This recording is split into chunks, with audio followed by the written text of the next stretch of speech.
We fly high, no lie. You know it's pulling.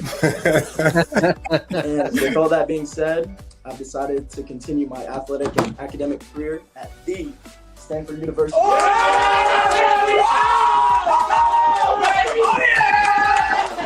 Yes, sir. Network, it means everything to me. Back when I, didn't have all these offers, maybe like one or two, he was always promoting me, you know what I'm saying?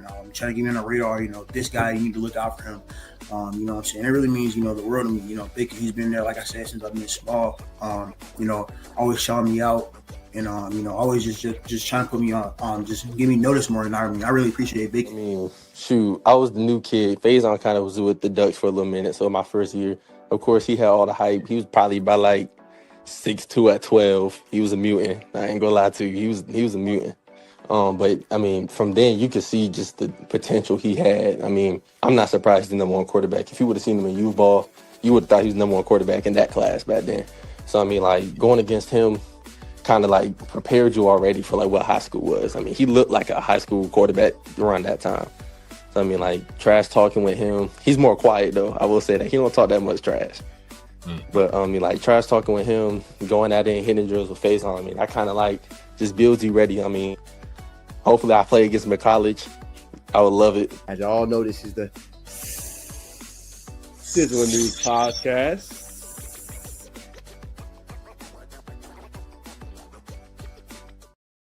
All right, what's going on, y'all, man? Happy Monday. Hope everybody is doing well. Y'all know what time it is, man. Time for another episode of the Sizzling News Podcast. Obviously, I'm your host, Najee Wilkins. My co-hosts are a little bit tied up. They're a little bit tied up, man. Bacon's down south, man, doing his thing down there. I believe SB Prod is up to something as well, man. So it will be me for probably the majority of the show. But we're going to have a Javon Freeney and talk with him, catch up with him, the latest that's going on. Obviously, his recruiting journey. And then, obviously, we're going to get into it with Javen Allison. He is down south. He plays for Miami and New Orleans. So we'll talk to him for an exclusive interview. And we'll talk about the latest that's going on in college football. Some very, very interesting things, man. So without further ado, man, we'll go ahead and bring them on. What's going on, Javon? Yo, how you doing? What up? What's going on, bro? How's everything? Good. I had practice today, but I'm just chilling now. Yeah. How practice go, man? It was well. Coach, our strength and conditioning coach came back from a college. He had like a little training thing for conditioning, to get us right. So he came back at a different mindset, and I ain't gonna lie, he kind of killed us today. But going back tomorrow, get some more work in. But yeah. Gotcha. What else is coming up? Just kind of down the pike. I mean, I know like the visit season is practically over, but what's down the pike? You guys got padded camps. There's a lot of working out. Like what's down the pike? I mean, right now it's just a lot of workouts. We did most of our college 707s in June. Well, yeah, in June. We go to Carrollton on Wednesday actually for 707. So that's gonna be a one right there. But then we're going to North Alabama June 17th, and that's our last one. Okay, so y'all go to Carrollton Wednesday. Who gonna be some teams in attendance? Only teams that my coach told me was, well, of course, Carrollton and Oxford from Alabama. All right. Yeah, so how do you feel about 707? I feel like it gives coaches a better perspective of us working in our scheme. I mean, it just lets us be free. Just go out there, play with our teammates in a different setting rather than with pads on. So, it's more fun. It's more energetic. Yeah. All right, and then in terms of just let's go back to just last year a little bit, man. Just what was your thoughts on just how Landmark Christian played? You guys playoff team, you did your thing. What was your thoughts on just last season? I feel like we improved. Our team was young. We got a lot of young guys. We had 5 seniors that left last year and this year, last year and the year before that. But the 0-10 season was tough. My sophomore year, I wasn't eligible, so I had to watch it all. But now I decided to stay and I just built up the program, just for the future, really. So if you can't talk about that, obviously you was ineligible. So how do you just stay mentally sharp? I mean, sometimes when you're ineligible, like, it can get to you, it can demotivate you. But how do you just stay grounded and continue putting that work, man? Man, it was tough. It really was. I ain't gonna lie to you. Every time I was on the sideline, I was just wishing I could get in there and help my teammates. It felt devastating. I know a lot of people don't go through seasons like that. So just for me to be a part of it, it was tough. But at the same time, I kept my faith in God and knowing that is everything's in His hands. Um, but it just motivated me to keep working. Just to come back and make a bigger impact the next year. And that's what we did. We all came together, played as a team. Yeah. 100%. Well, I want to play a clip, man. Just get your thoughts. Obviously, you got a big shout out from Bacon Network, man, on his platform, obviously via X, man. But he's obviously talking about this a little bit. Just it seems like you and Skylar Hamilton is always just in sync. You know what I'm saying? You Yeah. guys, know what to do. Just what's your thoughts on you guys' chemistry and obviously, you just being a dominant the spring game. Um, like the sophomore year, he actually played JV quarterback with me, so that's where it all started. When I came in, we had other people on the team that transferred out that he was really strong with as far as chemistry. So me coming in, him learning me and me learning him, um, I feel like that JV year was really needed for us to build that chemistry on a lower level, just so we could come back on the varsity level and really display it. But yeah, it's been growing. It's still growing too. It's stronger than last year, of course, but it's still growing. And then let me ask you this. So like I don't know if you watch college or NFL, but sometimes you'll have the quarterback and the receiver. They'll be so in sync that the quarterback can point to a spot like, "Yo, go to that spot. I'm gonna throw it to you." Or receiver could be like, "Yo, I'm open," and flash down. Do you guys have that sort of chemistry where you can communicate if a play breaks down and he can improvise? Um, yeah, it's kind of weird because it's funny because like we just look at each other. I mean, I don't know how we do it, but we just do. We just look at each other and he kind of knows what I'm doing. So, but I mean, what was that? We were at Georgia Tech. We had to adjust some things, so we came up with some different things. And we went really deep in Georgia Tech too. We lost to Norfolk Coney, Norfolk Coney by 2 in the in the second round. So it was some good competition there. Just adjusting through it. That's another reason why I like 7-on-7. It gives you things to look at and where you really are skill wise. So 100%, man. If you can, man, I feel like Landmark Christian is a program a lot of people sleep on, man. I feel like you guys, you get out the dirt. You guys are always working and grinding. But for those that don't know, Coach Tommy Lewis is obviously a great coach. Just what's it like being at Landmark Christian, man, in terms of just going through that, obviously training, obviously going through it with the coach, your teammates. What is that experience like at Landmark Christian? I would say it's a good experience. You always gonna get the word. Coach Lewis. He always preaches on the word. So you keep your faith in God, and He really grows us to be men of God. And also a good athlete. So, but at the same time, when we're working out, we always know we're underrated. So it's like we just dig deep. Coach Josh Nobles, he really brings it out of us. He don't let us quit. He pushes us 100% every time. Um, we all got that mindset that we're underdogs. So everywhere we go, it's crazy because every time we go to 7-on-7, we win like 3 games, we lose one all the time, and pool play, and then we go to the little bracket. So, but it's really cool because I like being an underdog sometimes. I like to prove people wrong. So yeah. 100%. What was one of your favorite moments, man, from last year? My favorite parts was I guess we played Mount Vernon to yeah, to go to the playoffs actually, because Skylar had a game that game. I ain't gonna lie to you. He had like 200 or something passing yards, 100 something rushing yards, and he scored our game winning touchdown. So it was fun. The lights went out. I mean, there was no light, so I mean we were down 31-14.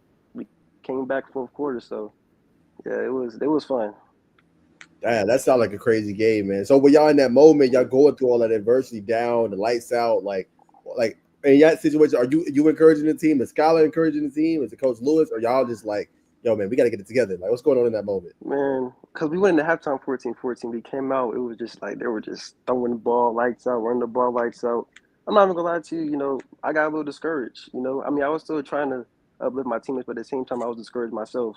So, but nah, Skylar came in. I think he scored, and after that, that's when it was like, okay, we really got this. We got the onside kick, we scored again. So that's when the momentum really built. You know, with Skylar being, our top guy, when we all see him, his spirit's still high. It's like, okay, we still have a chance. Um, but I also have to do a better job of that too. I could get really discouraged in my own head sometimes, just because I want more of my team and I want us to win. So 100%. What do you feel like is the best part of your game that maybe others don't know about? I would say ball skills. I don't really have the best speed. I'm still fast, but I don't got the best speed. But ball skills, like when the ball's in the air, I know it's mine. So yeah, I say ball skills. Okay, ball skills. Is there anybody you like to watch if you watch college or NFL that you like to kind of take bits and pieces of their game and add to yours? It was Julio Jones for sure. I always watch Ah, Julio Jones. Yeah. okay. What's your favorite part about Julio's game? He wasn't the fastest guy. He was just getting the ball. Like it was crazy because I mean, catches you didn't expect him to make, he made. So I don't know. I fell in love with him. Well, not like that, no did he? But I fell in love with him though, as far as like for a football aspect. And yeah, Are you an Atlanta fan? no, No. I'm a Steelers fan. I'm a Steelers fan. Yeah, Okay. I had to ask. I yeah, had to ask. yeah.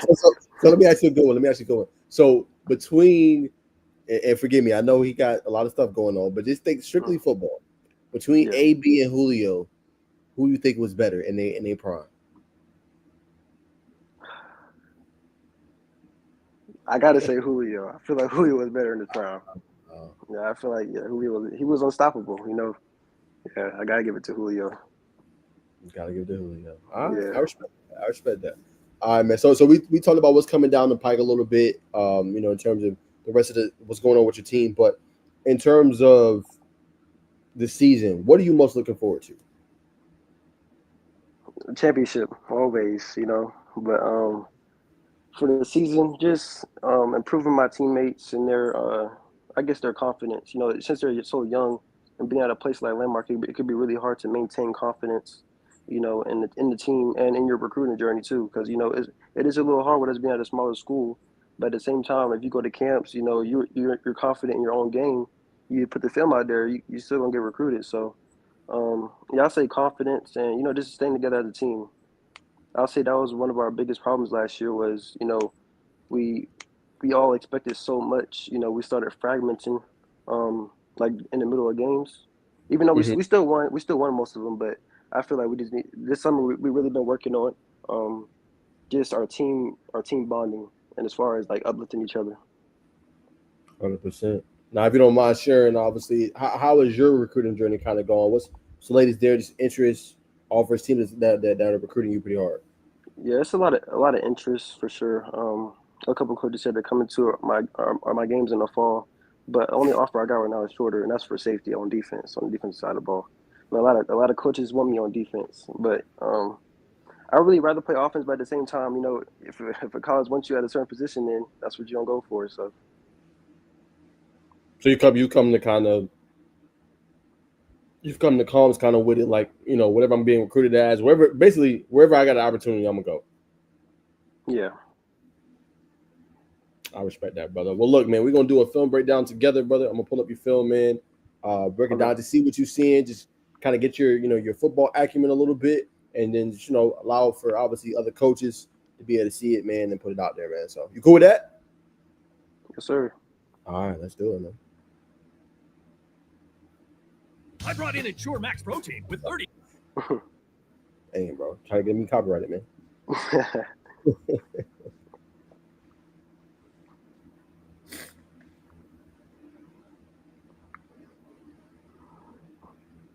All right, man. Here we go. All right. So this is obviously part of the game. Talking about defense here. So here you guard in the slot. So what's kind of walk me through this play if you remember? Just what's kind of going on here? This is actually like a second game of the season, I think. But no, we're in man right here, and then I'm really watching the quarterback, and then me being at safety, I'm watching number one and number two actually. Um, yeah. So Okay. yeah.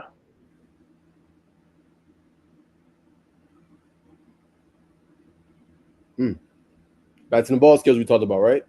hmm Okay. Smooth. Okay, so here it looks like that's a blitz. Look like a bubble is coming here, or well, Yeah. am I right in saying that? Yeah. Screen. Okay, screen got it. Mm. But nah, they ran that play. They ran that play a couple times before. Number one was their best player, so me seeing him all the way inside and he was off the ball. And then also I was looking at all the receivers' eyes. They were looking where they were going. So when I seen the quarterback drop back opened up. And I seen the receiver drop back. And that's when I knew just breaking the ball. Got you. And then you said, like you said, they ran that a couple times during the game. Yes, sir. Got you. Okay, so that kind of gave it directly away. Nah, great explosion there to blow that up. All right, so here obviously offense. So it looks like me. That's probably, you correct me if I'm wrong, but it looks like cover three. I mean, this guy's off safety high. This guy's off nearly like 10 yards.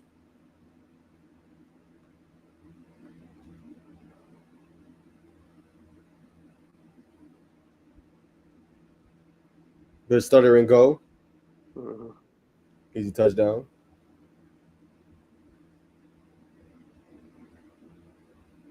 All right, so what's going on here?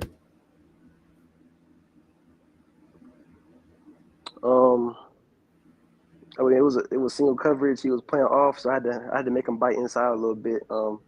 Like I said, I'm not really the fastest, so I'm just using I guess my route running, as you would say, to create the space, and then Skylar just put it on the money every time. Got you. Would you say that's probably one of the strengths of your game, just your route running ability? Yes, sir. Got you. I hate playing in the slot. Good coverage, terrible throw. Good play on the ball.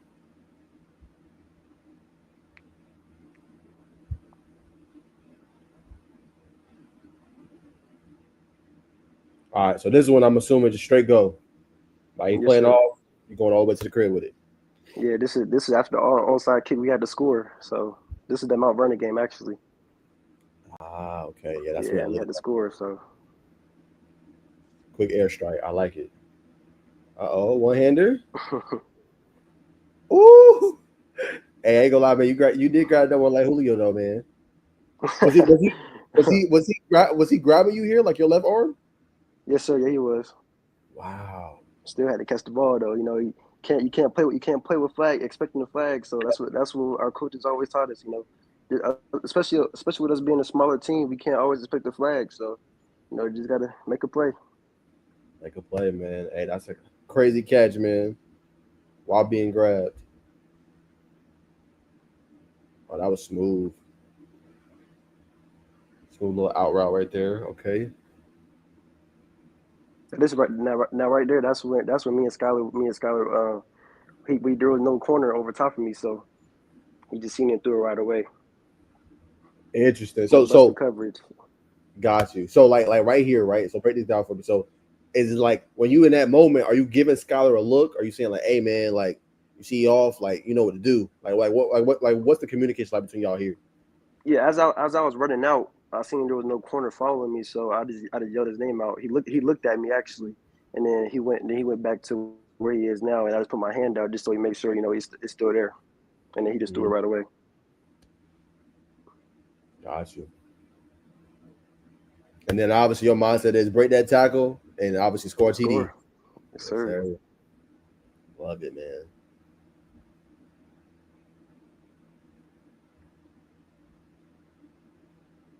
Well, this right here, yeah, I ran a hitch. I seen Skylar go that way. They came back. I had to block for him. I love it. Okay. Yeah, Right your man out of bounds like that. All right. You know what though, Javon, a lot of people don't show blocking on their film. yeah, They don't. So that's actually good that you showed that. yes sir. All right, smooth.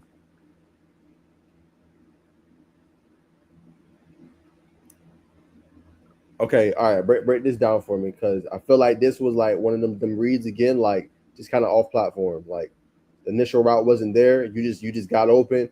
It's like, hey, Skylar hit me. Like obviously you running Yeah, right here. I had a I'm pretty sure I had a vert.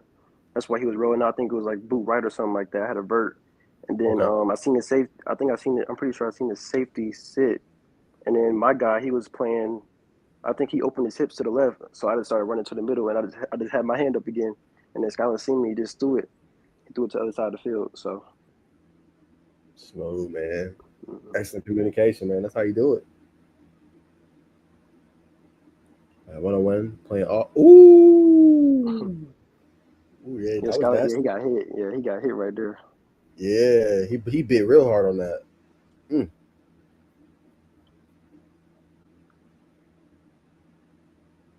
Out running supreme. I like it. Right there, obviously a post, right? Mm-hmm. Okay, post route.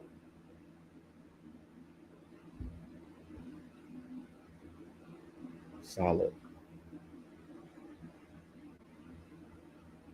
Mm. So here, I want to break this down. When did you know like he was cutting in? Because obviously, right here, you're backpedaling. So this ball, he trying to get this out fast. So when did you know, like, hey, let me break on this ball? I was really looking at the quarterback and him at the same time. Also, watching film, he always came inside. It was either inside, or it was either he's running a dig, post, or a corner. So that was their best player too. So we really game plan around him. I was mostly following him around the whole game too. So, but when I seen the quarterback open up, and then he was on ECI. He's on like a slight little turn right there. But I seen the quarterback open up, so he about to throw it. So I just had to break on it. Ah, I see what you're saying. Okay, I Mhm. got that. Gave it away. Smooth. All right, so this one different, man. You kind of in the slot. I mean, usually Mhm. you're on that boundary. Okay, so just right over the middle of the Yeah, field. yeah. Skylar made sure it cleared out. Made sure I cleared the linebacker first before he threw it. Mhm. Gotcha. See, we'll look at that one more time. Yeah, he looked them off too. I don't know if you really tell, but Ah, yeah. yeah, Wait I till I see got what on you're the saying. opposite side. Hmm. Facts. Because yeah, if you don't look him off, he can pick it. I got you. Yeah.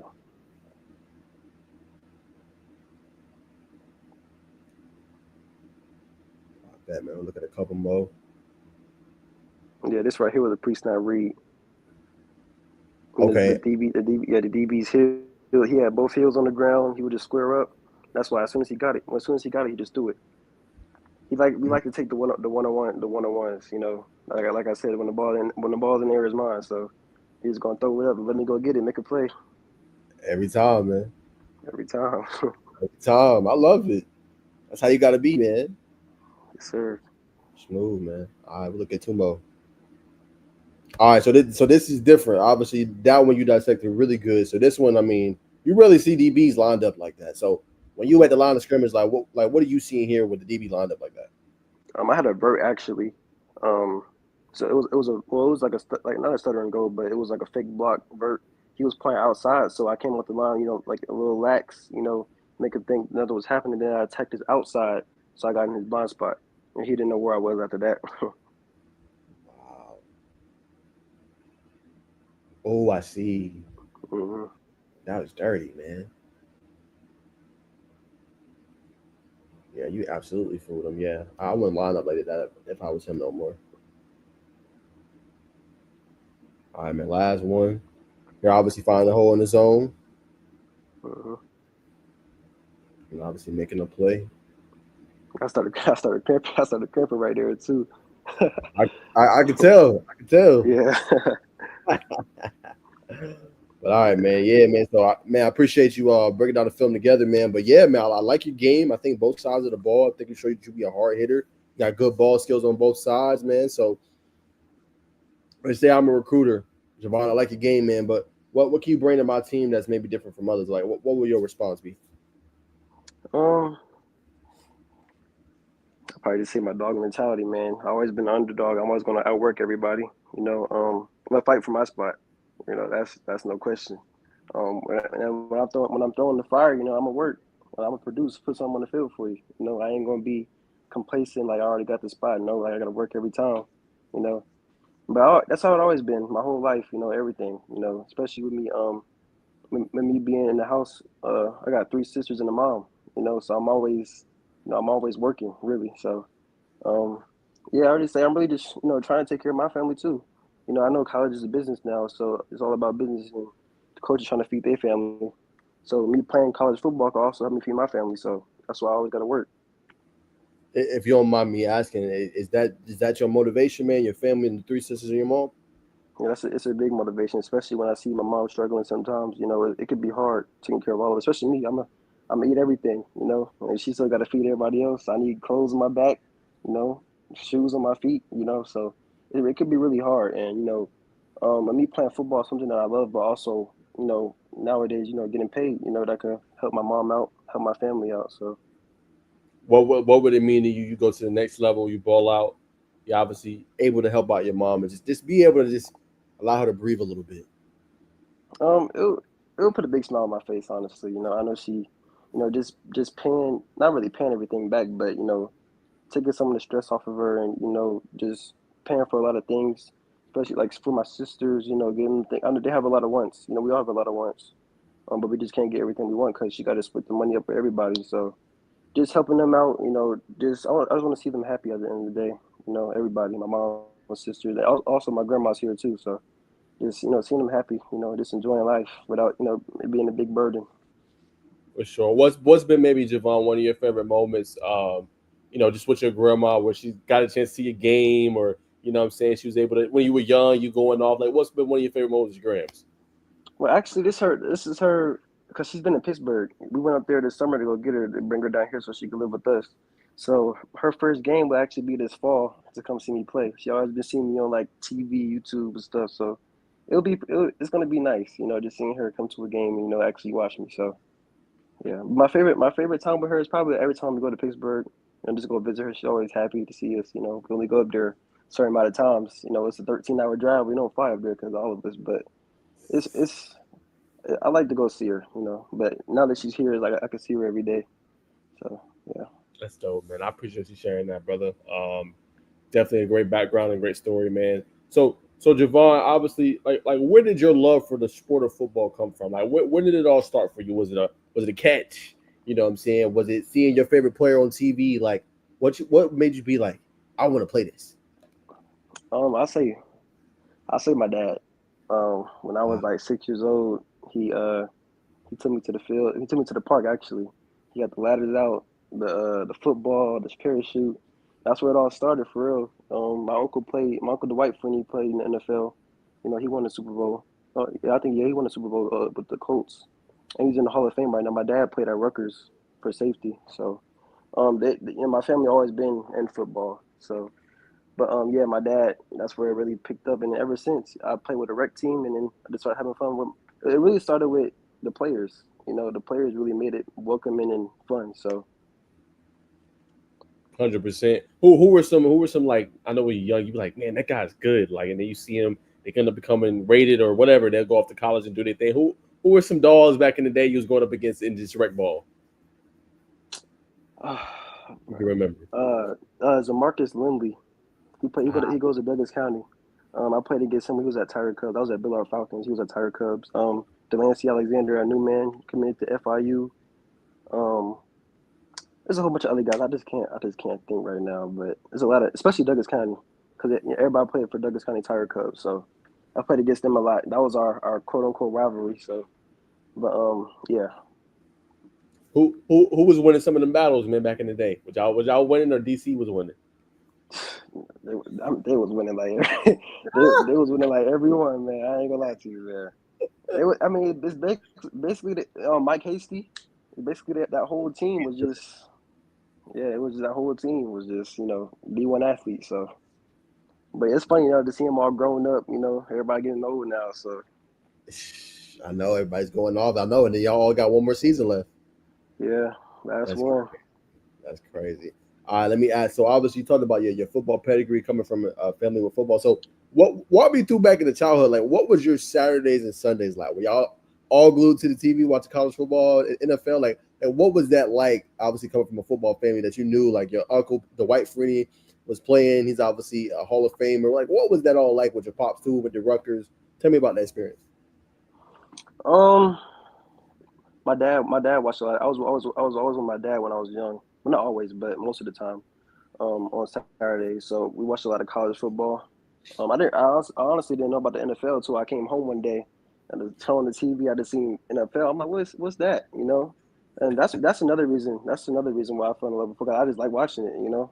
Once you watch it for a while, it makes you want to do it and try it. So once I tried it, it was fun. So, but yeah, a lot of college football on Saturdays for sure. Do you have a favorite team you like to watch, or it don't matter? Steelers. You talking about college? Yes, sir. Yes, sir. Oh, college. I probably say Ohio State. Okay. Yeah, Ohio State. I used to love Georgia Tech until Eric left.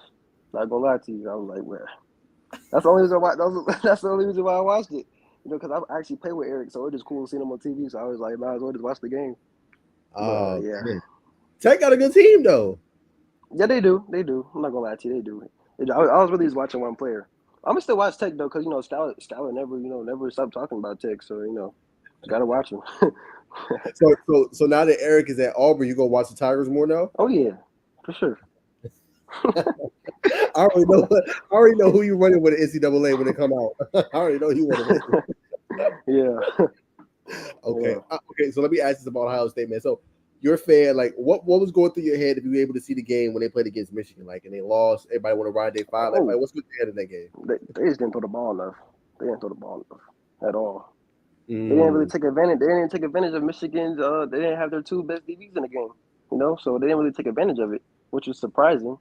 But also, I mean, I think it was just an ego thing. They were just trying to, I guess, dominate the trenches because that's what Michigan's really, their defense. So I guess they tried to overpower them, I guess if you could say. But sometimes you just gotta do what you gotta do to win. That's true. What's your thoughts on Jeremiah Smith? Yeah, I see a smile. I mean, JJ, man, he's just so big, bro. He's so advanced. So I mean, it's like everybody. He looked like he was, in the NFL already. But I mean, Yeah, he's been a dog. If you seen his story, he said that he got cut from a team when he was young, and that's what really motivated him to become, where he is now. And then his hard work paid off. So yes, it did. Last thing on Ohio State. How do you feel about the team going into this year? Still kind of question marks about the quarterback, Julian Sand, Taylor St. Clair. Like, how do you feel about the team this year? I feel like they're still gonna be good. Yeah, they're definitely still gonna be good. It's just the quarterback situation that's what everybody wants to really know about. Got you, brother. All right, man. Couple more before I let you go, man. Just what have you worked on the most, man, this offseason to improve your craft? Definitely speed. I ran track last year. A lot of speed. A lot of speed training. With the school, Coach Nobles. That's what he really focuses on our speed and our power. So but I would say yeah, track really helped a little bit. Also my route running. I go to the field a couple of times. Trying different things. Improve my route running, and yeah, just a lot of camps. A lot of camps really helped me as well. 100%. And then you talked about track. What were you running in track? I did the 4x1, 100, and high jump. Got you. And then how much did that help you? You would say just that 4x1, the high jump, obviously that speed, being able to launch up, go get the ball. How much has that helped your game? What you would say? I would say high jump really does help. It helps with when you go up in the air, your knee drive, getting off the ground. That really helps as far as jumping. As far as speed, I would say just competing. Really, that's really what it's about. Where you compete, running at the top speed. That's what really gets you faster. But also at practice, Coach Campbell, he really focuses on our mechanics and stuff, so that really helps. But as far as the track and meets, I would say competing really helps your speed. 100%, man. Obviously, you said the goals for this year is for 2025 is to win the championship. Do you have any personal goals for yourself?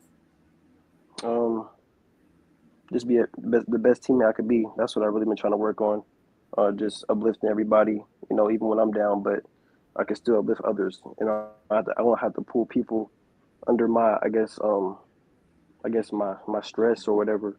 I don't have to pull other people down. I could just lift them up, and try to lift myself up. But that's what I got teammates for. When I lift them up, they can lift me up too. But also get more offers, man. I've been going to as many camps as I can. Just trying my best. But yeah, for sure. Got you, brother. All right, man. A couple more. So I want to ask, obviously, what can we expect from Landmark Christian this upcoming season? You're gonna expect a winning team. We're gonna go deep in the playoffs this year. I could for sure that. But yeah, we're just gonna be a bunch of dogs, man. We're gonna get grimy. We're gonna get in there. We're not about to back down for nobody. Yeah, that's really it. Got you, brother. All right, man. You got some comments of people supporting you, man. Christian F. I don't want to mispronounce your last name, man. He said, yeah, Vaughn. Yeah, Fender, yeah. Yes, sir. You got Ward Johnson. He said, Javon Freeney, J2. He says, personal goal is to get his name called out by his live announcer. Oh, man. Appreciate you tuning in, brother. As I let you go, Javon, just any closing thoughts, man? Just anything you want to say, anybody you want to shout out, man, before we let you go? Man, and shout out my family, my coaches, some of my teammates, Skylar, Finner, that was on there. He a basketball guy, but he's coming out to play football with us because he just wants us to be great, help us out. He's a good athlete too. Um, just all our young guys, man. They all could have transferred somewhere, but they decided to stay. Just keep the program rolling. Um, Shout out God, of course. None of this would be here, without him. Uh, yeah, that's pretty much it. For college coaches that watch this, how can they find you, man? What's your social media handles?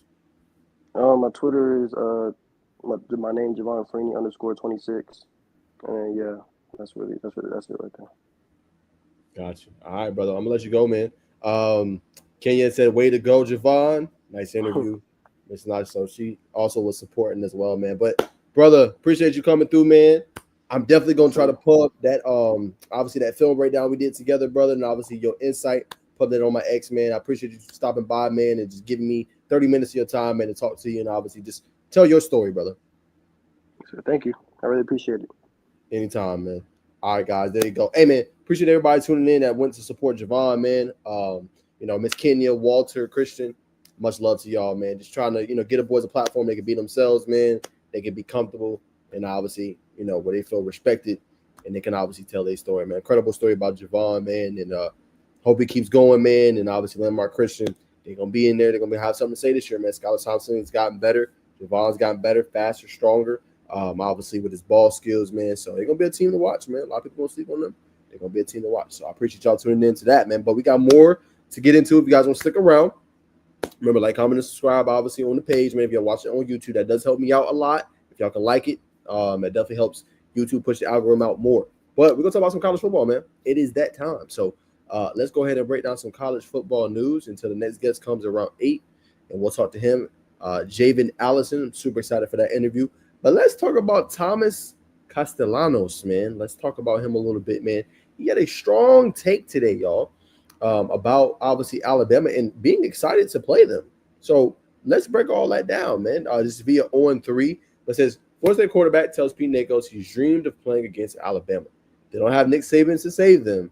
I just don't see them stopping me. That is a very bold take, to say the least, right? And obviously, in that story, you guys can watch on or go listen to or go read, obviously, on 3.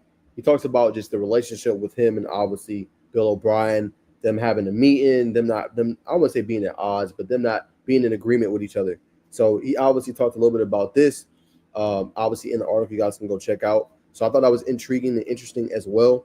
But it's a big year for him, right? Because this is likely going to be his last shot, right? BC, they had a strong start. Remember, they beat Florida State, early on in the season. Everybody was like, what the hell is wrong with Florida State? They're 0-2.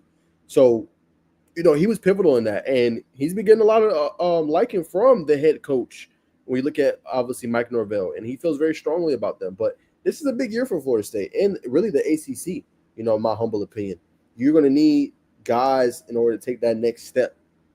You know what I'm saying? And you cannot have a similar season to what you had last year. Then you lose so many pieces. Patrick Payton transfers to LSU.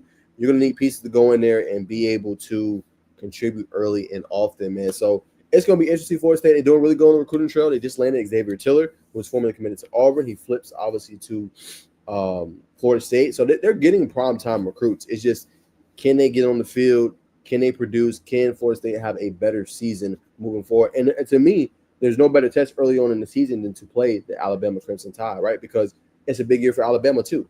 No, obviously their head coach is not a Nick Saban when we obviously look at, what he's bringing to the table. But remember, he did get to the national championship game, right? He did have Michael Penix Jr. and he had Washington competing at a high level, winning the semifinal game and getting there. So Kalen DeBoer knows what he's doing, y'all. But it's just how patient can Alabama and Alabama faithful be with obviously Kalen DeBoer? That is a great question to ask. We will have to find out. We will have to see how patient they can really be with him. So that's the biggest question. But big year for Thomas, big year for Florida State, obviously big year for Bama coming up, man. So we're going to be interested to see how they progress, man. But, a lot on the line, I would say, and potentially even Mike Norvell's job could potentially be on the line. All right.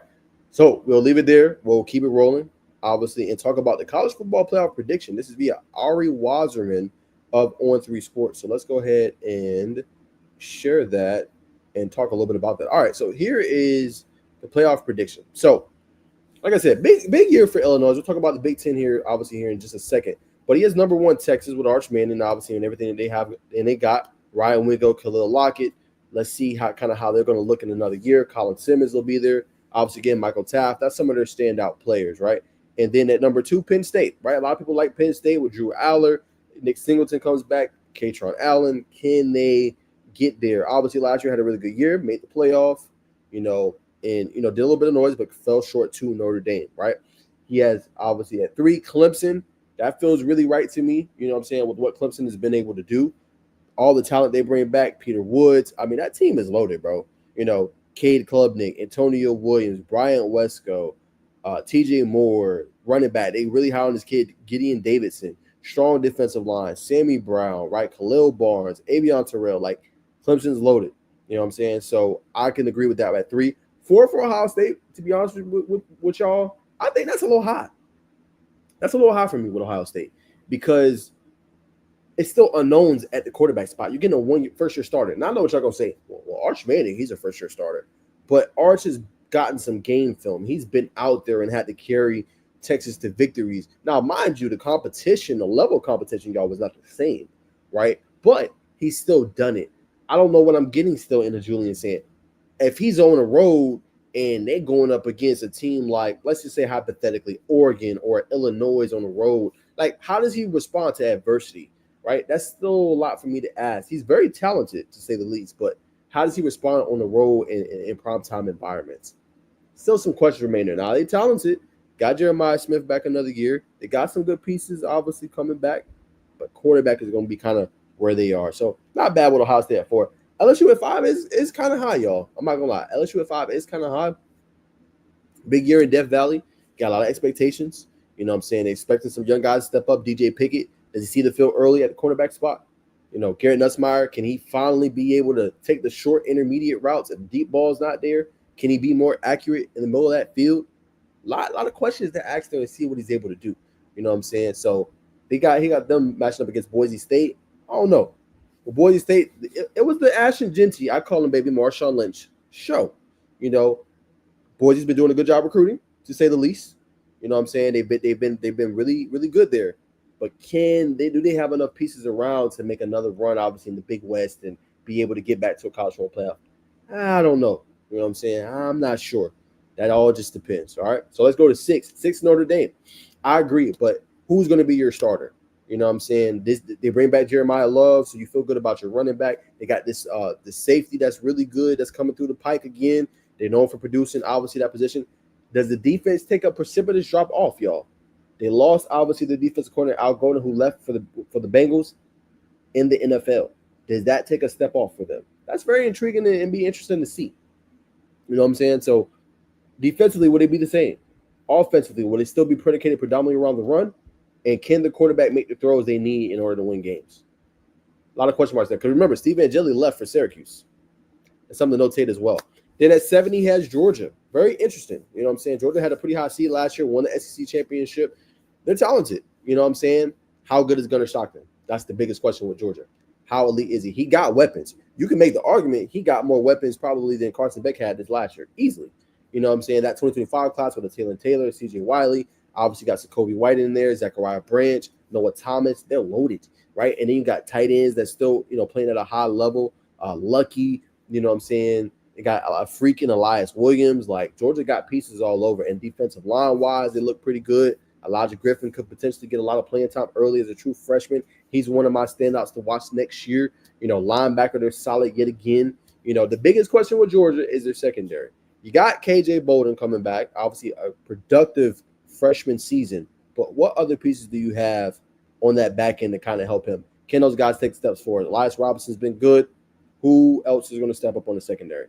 Biggest question there, right? And then we go to 8, Oregon. I think it feel like they're so low because there's still questions around Dante Moore, right? Can Dante Moore be that guy, right? And he don't necessarily need to have a fantastic season, right? Can he be competent? Can he not make mistakes? Now for Oregon, They got a really good tight end. They got somebody that can do damage. But the loss of Evan Stewart is tough. Torn patellar tendon. We don't know when he's coming back, right? But then you're gonna put a lot on obviously guys that haven't had a lot of playing time, and then how good is true freshman Decorian Moore, right? Can he contribute early on in the season, right? Can he have a Ryan Williams impact, right? And I didn't say Jeremiah Smith because that's a hard comparison. That's hard to do that year one, y'all. I don't care. Nobody say that is very extremely difficult to do year one. You know what I'm saying? So that is something to watch for as well, and to see how Oregon will look. Will they repair the secondary? Can they do that good stuff? We'll find out. Nine, obviously Luke Altmaier with Illinois. We'll see obviously how all that plays out. Really strong quarterback, knows what he's doing. Does he have the pieces around him in order to make some noise in the Big Ten? Can they be this year's Indiana? Big question there. All right. 10, Alabama. We just talked about them, so I won't keep regurgitating the same thing. We know what they got at receiver, Jeremy Bernard, Ryan Williams. We'll see obviously what happens, with the quarterback situation. Is it Austin Mack? Is it Ty Simpson? Is it Keelan Russell? Who emerges, right? BYU down year last year. Can you take the steps forward? Really strong team, really good coach, man. But we're going to leave it there. We got some comments. I feel like we got Darnell Kelly in the background, so we're going to bring him on here in just a second. But I want to shout out everybody that tuned in, man. Appreciate you, Trey. Awesome. Good job, buddy. Thank you so much for tuning in. Y'all better get better. Y'all better get him before he commits to someone else. Straight up dog from his head coach. Obviously, I don't know what that says, but we'll obviously leave it there. And it says, what a tremendous athlete. He's not only smart and athletic, but he's humble and gentle at heart. A wonderful, well-rounded athlete, man. But we're going to leave it there, man. We'll go back to college here in just a little bit. But it's time for another interview. We got Darnell Kelly, DK, on the show, man. So let's bring on DK, man. What up, man? What's up, man? How you doing? I'm good, brother. How's everything going, man? Good, good. Working. Always working, man. Always working, man. So obviously, DK, I got a chance to see you, man, in the spring, man. What's the latest update, man? What you been on? Yeah, man. Just been grinding with my team, trying to learn my teammates, learning my coaches. It's been going good back home where I started. So yeah, just bonding, knowing the plays, knowing where everybody's supposed to be at. Just been working and gelling. 100%, man. Obviously, this year, how cool is it to have some of these pieces around you, man? Let's start offensive line. How do you feel about that group? Obviously, headlined by Kelsey Adams. How does that feel for you? Man, it feels good to have some great players around me like Kelsey. Kelsey's a great guy. My whole line looking good. Just ready to work with them guys, ready for the boys to protect me in the whole year. 100%. And then let's talk about your playmakers, man. Carson Baker just committed to Florida, and obviously you guys, Xavier Tiller, he just committed to Florida State. So talk about just playing with them, man. You got a bat you can get the ball to, he can catch it to, and then you got a stud player that can just get the ball in space and he gonna create. Yeah, man, it feels good. Having be able to have some check downs, just hand the ball off when you need to. Both my running backs good. Quantavious Wiggins, he just committed FIU. Carson Baker just committed Florida. Got two good tight ends. It just feels good to be able to get the ball in the playmaker's hand, let them do it for you. 100%, man. Where do you feel like your game you've been kind of predicating a little bit more? You've been working on a lot this offseason. I've been really working on just making my feet faster, like making my drops faster. Cause I like to have a 3-step drop and want to throw it on the third step, but I want to be able to get there and then be able to like look at the whole field, just making my progression, make sure I stay on my progressions, be able to not getting off of it too fast, just going 1, 2, 3, 4 across the whole field, just making sure I'm just knowing where everybody at, and just those are really the main points I've been working on. Gotcha. And obviously, as you said, that's a big component of the game. So, for you, how have you just been able to like sometimes, man, you there, like, I want to take that first read, you get a little antsy, but how important is it for you to stay patient and make sure like what you seeing, you believe in, and then being able to deliver that strike? I mean, it's important because you can have a 5-yard game or you can have a touchdown. So we want the touchdown, but 5-yard games are cool and good and easy and be able to make the sticks keep moving. But like we want that touchdown ultimately. So yeah. 100%. All right, so we talked about obviously that aspect, man. So what's kind of coming up next for Langston Hughes, man? I think y'all got a padded camp this week, if I'm not mistaken. And what's kind of next for the summer? We have Grayson Patty camp on Thursday, so we're gonna have a lot of good competition there. Some good looks, some good film. Just we're gonna be at Grayson Patty camp. We had Newton today, that went good. Newton little OTA. It wasn't a Patty camp OTA, but it went good. So I think after that, it's not really. I think it's dead week, and then it's moving on to Buford season time. Be able to play them boys at their new stadium. Okay, all right. So our boys got Buford. Okay, so real quick, who was the team that was at the camp today that you went to? It was just new. That was Oh, new. Yeah, oh, okay, got you. it All was right, nobody. got you. All right, so let's talk real quick. Just obviously talked about Buford and being there playing instead. So how you've already played on big stages, Darnell or DK, but how exciting is that for you to play? Like, man, new stadium, 10,000 plus, just to be on that stage yet again. I mean, it felt good just playing Buford, a good team like Buford for a scrimmage, just knowing where you at as a team and knowing how your guys compete. It feels good to be able to play in that new stadium, first one in the new stadium down in Buford. So I'm really looking forward to it. Yes, sir. Talk about, man, real quick, your relationship with Coach Enrico Hines. I know he was there when you were a freshman. Obviously, it's continued to materialize. He came back to Langston Hughes, similar to you do. How has that been, man? Just seeing your OOC, obviously being your head coach now. Yeah, man, it's been good. Trying to gel with him, getting over him, cussing me out a couple times, but but yeah, it's been good. He's a great coach. Just knowing his playmaking calls, just knowing where him and Coach Cole, just knowing what they're thinking. Like I said, progression, knowing where they think I got to be another extender of the OC head coach on the field. So helping them out. It's been good getting back with my guy, Coach Hines. You know, ninth grade now I'm back, so feel good being back with him. 100%. Now, obviously, DK, you got a different story than others, right? You started with Langston Hughes. You go to Rich for 2 years. You come back. Would you do anything different with your story? Would you change anything, or you like how things have turned out? Uh, I think I like it. I know I might have could have stayed at Langston. I would have had to wait another year. I don't know. I think I like my story though. I think I ain't really do anything too much wrong. So yeah, I feel like I made a good decision. For sure. What would you tell your younger self if you go back and you're a freshman? Like, yo, you got to watch out for this. You need to do this. You know what I'm saying? This is how you align yourself, right? What would you tell your younger self? I'll probably tell my younger self like, don't let the haters like get in your head. Like you gotta keep moving. You gotta keep knowing where you at. You gotta know what you want to do with life. You gotta keep working. Just keep working. That's probably why I tell myself. 'Cause I kind of let myself get down a couple times, but I'm past that. Like I don't let anybody get in my head anymore. Try to move past things. I'll tell my younger self, don't let anybody get in your head. 100%. All Yeah. right, man. So look, we got to talk about, because I need you to put some athletes on game. They always ask me, they're like, yo, how does an athlete build a following, man? So DK, you got probably one of the biggest followers for a high school athlete, man. So what would you say is the key to position yourself in order to just like not only have to follow him, but to be able to stick out the brands, to be able to like, bro, you was getting NIL deals as a sophomore. Like, how did you do it? I don't know. Like you said, I had a big following, so it kind of came being a good quarterback.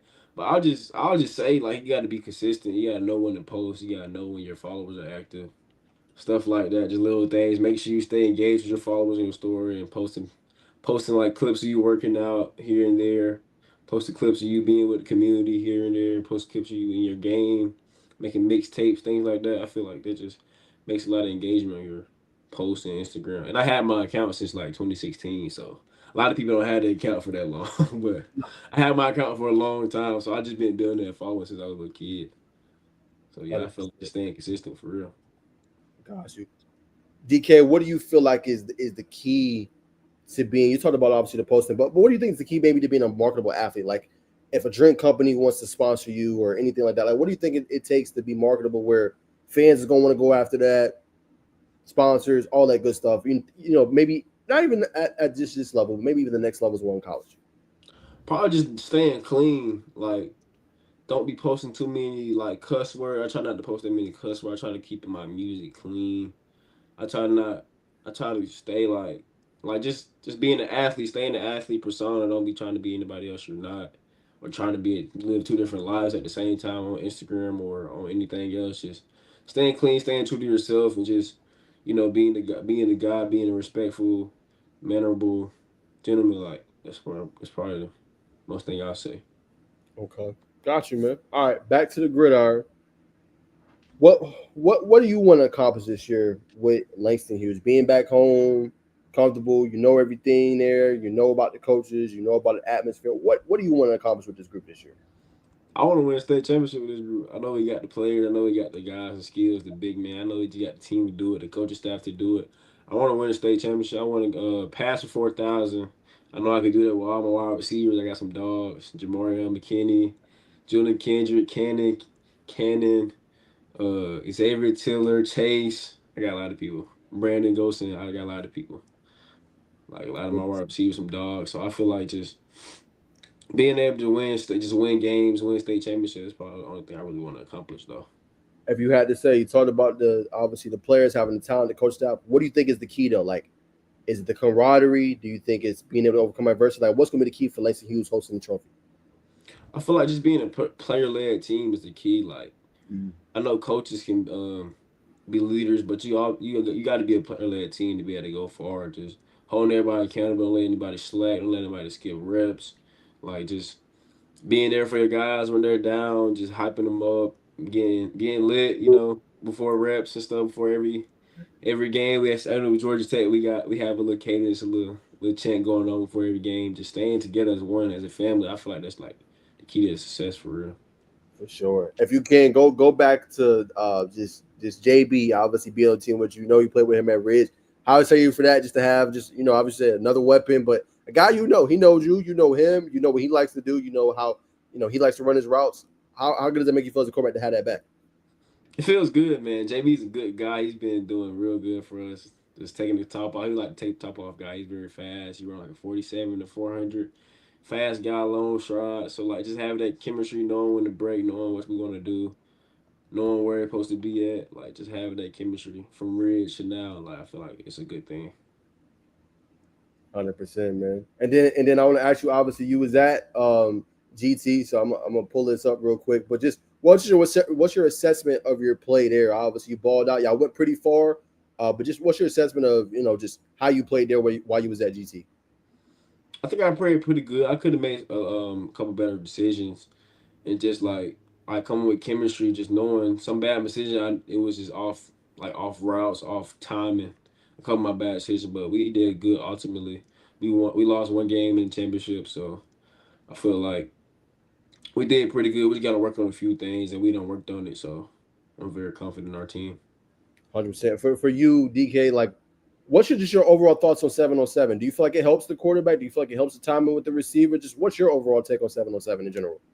I definitely think it helps, like seeing different coverages, seeing different, knowing a time like 4 seconds. That's really like a time in the real game. Like you got to get that ball out in 4 seconds. But my O line might have a couple more seconds than that. But so yeah, I feel like it's a good thing seeing different coverages, knowing plays, getting timing with your receivers, just having that. I feel like it's a good thing. 100%, man. And then let's talk about the big one, man. So hold on, let me pull up this real quick. You obviously committed to Colorado State, man. I'm not gonna lie. When you told me, I was a little surprised. You know what I'm saying? I was a little surprised. You know what I'm saying? I know you had offers. Kentucky was in there. I know you had several others, but for you, what made Colorado State just the right fit for you? Man, it just felt like home.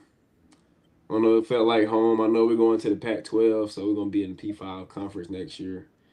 So I feel like that the offense, the players, the coaches, they offered me. That was like my second offer my sophomore year, so they've been recruiting me for a long time. I feel like they just stayed on me. I feel like it was just a perfect situation for me. I could play early. I can compete, go out there and compete. You know, and going to Pac-12, like I said, just gonna be a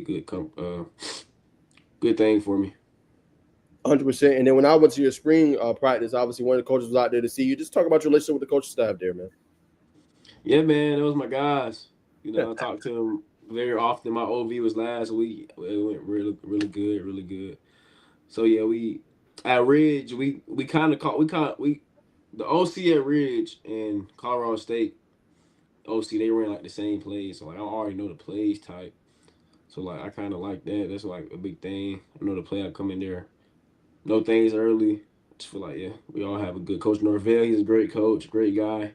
Met his family, met all my Coach Mummy, Coach Holbrook, all those guys, great guys. For sure. Now, and I got to get your thoughts. I don't know if you heard this news. If you haven't, I'm going to go ahead and break this for you. But to your point with the Pac-12, y'all got a big news today. CBS Sports is going to be the new partner for you guys in terms of media.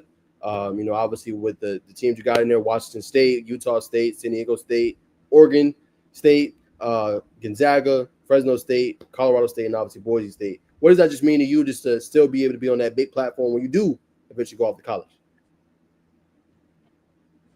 Yeah, man, that's a big part why I committed. It's a big stage for me. They're gonna be CBS. You'll see me every weekend. Great team, great guys, great coaches. Like it's a big part. Like I like it, love it. Yes, sir, 100%. So, Darnell, like obviously, I know you're focused on this season with Langston Hughes, but what do you think is the key when you go off to school to be able to compete at a high level and potentially, put your name in the hat for potentially starting role early on in your career there with the Rams? Probably just my leadership skills, and I've been working on it with Coach Hines. He really been getting on with me, been helping me with it. Probably just leadership. I feel like that's the big key, and just knowing things like knowing what you're going with the ball, knowing the plays early, like getting that playbook and knowing things like that can really help you. And just seeing where I've been at, like Georgia ball, kind of different than the west ball. So seeing the people I've been playing against, like I feel like it's a big component, and just knowing things basically. 100%. What do you feel like, is probably obviously talking about things you're working on. I know at one point you was working on obviously getting bigger your legs. What part of your game you feel like is maybe the most fine tuned, up to this point? Probably my I think my accuracy. Mm. Like actually very fine. It's fine too. I'm working on it, but like tying my feet in to my like tying my feet to my upper body and just having everything at the same time is gonna make it way better. But I feel like that's most defined and probably my decision making also. So like I feel like those are my best things. Okay. Got you, man. So, um, talk about just like obviously the work you put in, man. Obviously, I know it's not just practice. I know you're doing stuff off the field too, man. But walk me through kind of your regimen, man. But what you say? How you cut out? I didn't hear you. Yeah, I said, walk me through your regimen a little bit. I know you're doing work outside of just practice. I know you be doing, routes with your players. I know you be throwing a lot. Like, what does your regimen look like? Yeah, like you said, we was throwing after the whole OTA today. We was out there working, just working every day to get better. Like every rep, we can't skip any reps. Like that's my main thing. And just going 100% every rep. That's really my main thing. Waking up, knowing the focus of the day, knowing what you got to get done, knowing the task, like making sure your guys are with you. I just feel like that's my regimen. Like that's working.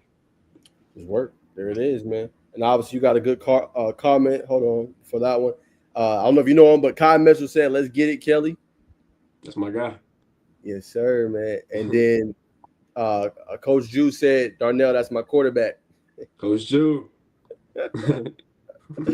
If you don't mind sharing, DK, talk about just your relationship with Kai, man. Obviously, y'all go back. Just kind of how did y'all relationship, how y'all friendship started, man? Yeah, we really just been competing our whole lives since we was little. So just been competing against each other at camp, just knowing each other from around little league teams, just knowing so long. I know a lot of guys from just being little kids. That's what's up, man. 100%.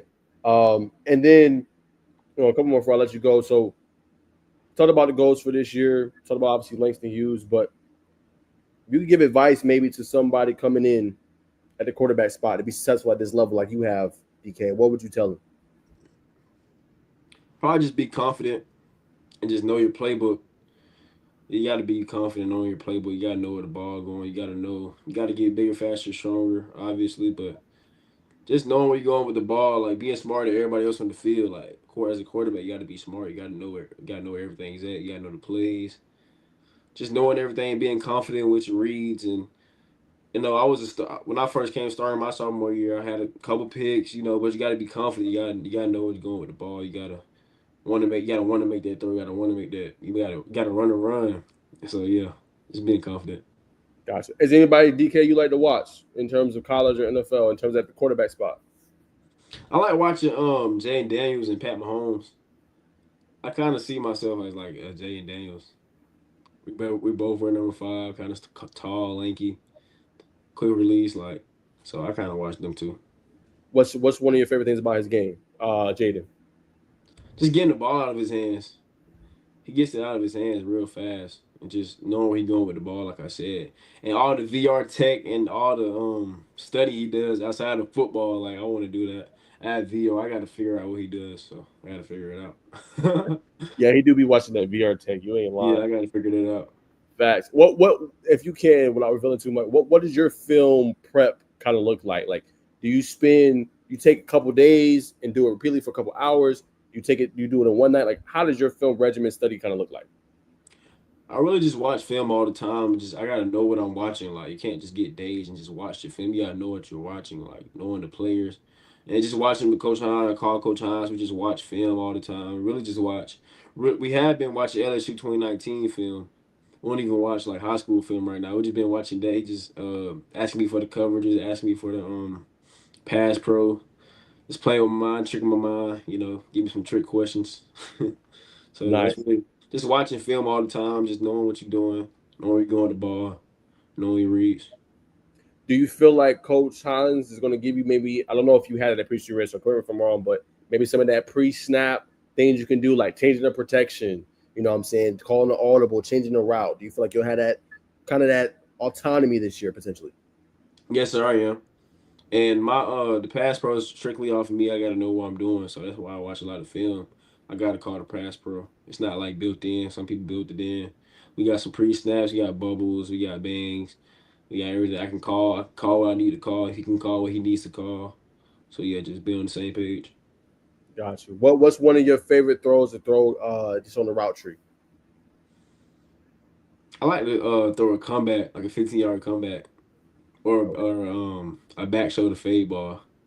I like okay. the back shoulders or a 50-yard comeback. That's my favorite throws. Why you like those?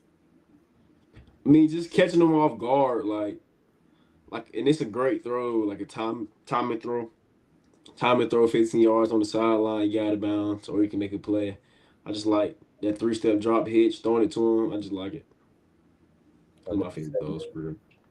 Got you. What everything you've been through in terms of your career, man? What's been one of those electrifying moments, man, that you're gonna kind of just always cherish?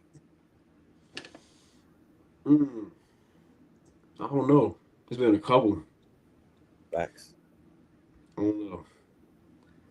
Maybe my most electrifying I had broke for like an 80-yard run, but they called it back versus Berkmore.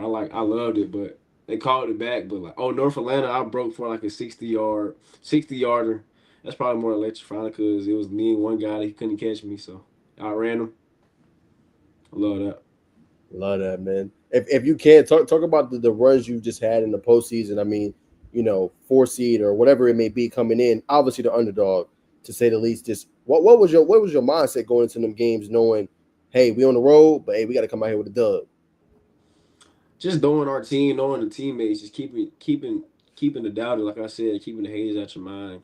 Don't let it play into your head. Like we knew we was the better team, just knowing we got to come in here and dominate. Basically, just be ready, dominate. So I feel like that was the most thing. That's it. What's one of your biggest? Do you have like any catchphrases? Do you have any like motivational things like you like to kind of use to help you, in different situations? I tell myself I can do all things through Christ who strengthens me. That's my thing. Like just knowing I can do all things, and believing in Him. Most High, just that's probably my best catchphrase, my best quote in the Bible. So yeah. I respect that. That's a good one, man. All right. Now let's ask pregame, man. Pregame this season, you breaking out a different routine. Listen to the music, like what's the pregame routine going into the season, man? I don't know yet because we haven't really had a pregame. Spring we went like 5 hours on the road down to Tiff County. Came down there a little late. We didn't have time to get no pregame in. But so yeah, I don't know yet. Probably just listen to music, get some band work in, get some throws. So I'm gonna see. It's gonna be Got different than last year though. I know that. facts. All right. Now that you back home, man, tell me about the spots you've been kind of eating at, man. What's the kind of the go-to spot? Yeah. I like Hungry AF. It's down in Old Nat. Hungry AF is great. I got their wings, the Trey Young wings with the pasta. It's great. I like that's why I like to eat that. I go to Hibachi. Hibachi my favorite restaurant. Kaku down in Kiku, I think, down in Camp Creek. So yeah, I like being there. What's the go-to flavor wings? Mine mild lemon pepper. But hungry if I be getting the Trey Youngs, just like I think it's honey garlic lemon pepper. It's good. Okay, but It's all right. good. You know good food then. You know good food. Yeah, I Yeah, had to check. I had to check. yeah. That's my favorite. I got you, man. Who you like right now in terms of artists, man, maybe to listen to? I've been listening to a lot of what I've been listening to. I like to shuffle it. I really like. I don't really just listen to one genre. Okay. I would have an artist. I just been having my playlist running. I know a lot of people on there. I Got you. don't Be have. I mixing. don't mixing it. Yeah, I'm not really a one artist guy. Got you. All right, man. Got you, man. You got the comments going crazy, bro. Kel, Yeah. yeah, Kel Miller said, My let's go, kid, what's Darnell. up, my guy? Yes, What's sir. up? Hey, He a dog. yes, sir. Drew said he might can get you an NIL deal for Hungry AF. It's a client of his, so Oh yeah. Hey, coach. I'm gonna I'm gonna post him every day. I promise. Be there every day. I promise. oh man, I'm dead. All right, Darnell, man. Two more, man. I'm gonna let you go, man. Let's see. So walk me through a moment. Was you can go on a gridiron, man. Like you was dealing with some adversity during the game. Let's say you had a pick, sack, turnover, fumble. What'd you do in that moment to kind of overcome it, man, and help your team and get back to where you was? I just go to the next play, like next play mentality. Like you can't get it back. You just got to go to the next play. You got to get your guys back in there. You can't let them guys put their head down. You got to tell them boys, you got them. I got y'all. It's my fault. You got to put it on you, quarterback. They know it's on you. It's your fault every time. Coach Hines been telling me that for the past weeks. It's your fault every time, no matter what happens. So yeah, I'm just letting my guys know that I'm there for them and I'm gonna get it back for them and just come on, let's get to the next play, stuff like that.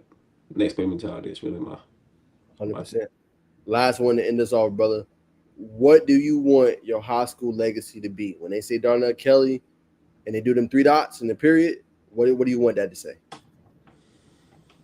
Man, I really just want to say a great player, a great player, great leader, great mentor, great quarterback. Just 2-time state champ. So yeah, 10,000 plus yards. So yeah, that's what I really want to see. And Coach But do think you're gonna cross the 10,000 yard mark. he just said it. Yeah. 100%. As I let you go, brother, anybody you want to shout out, your coaches, parents, players, former teammates, anybody want to shout out before I let you go? Man, shout out Yahweh, Most High.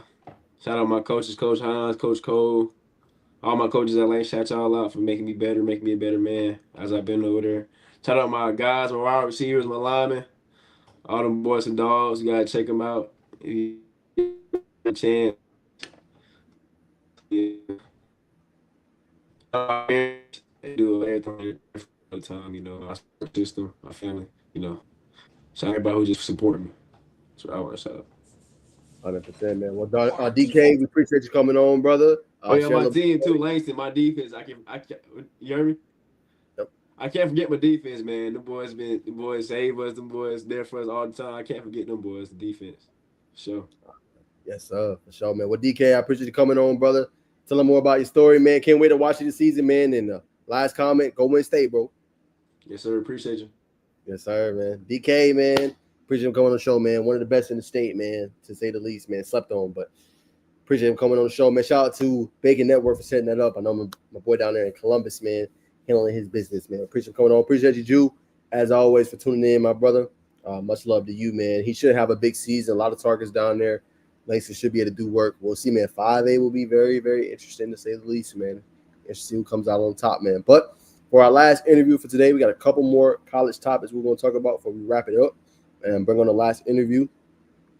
But let's talk about, obviously, the quarterback position in the Big Ten, man. Let's go ahead and roll that. Talk a little bit about that.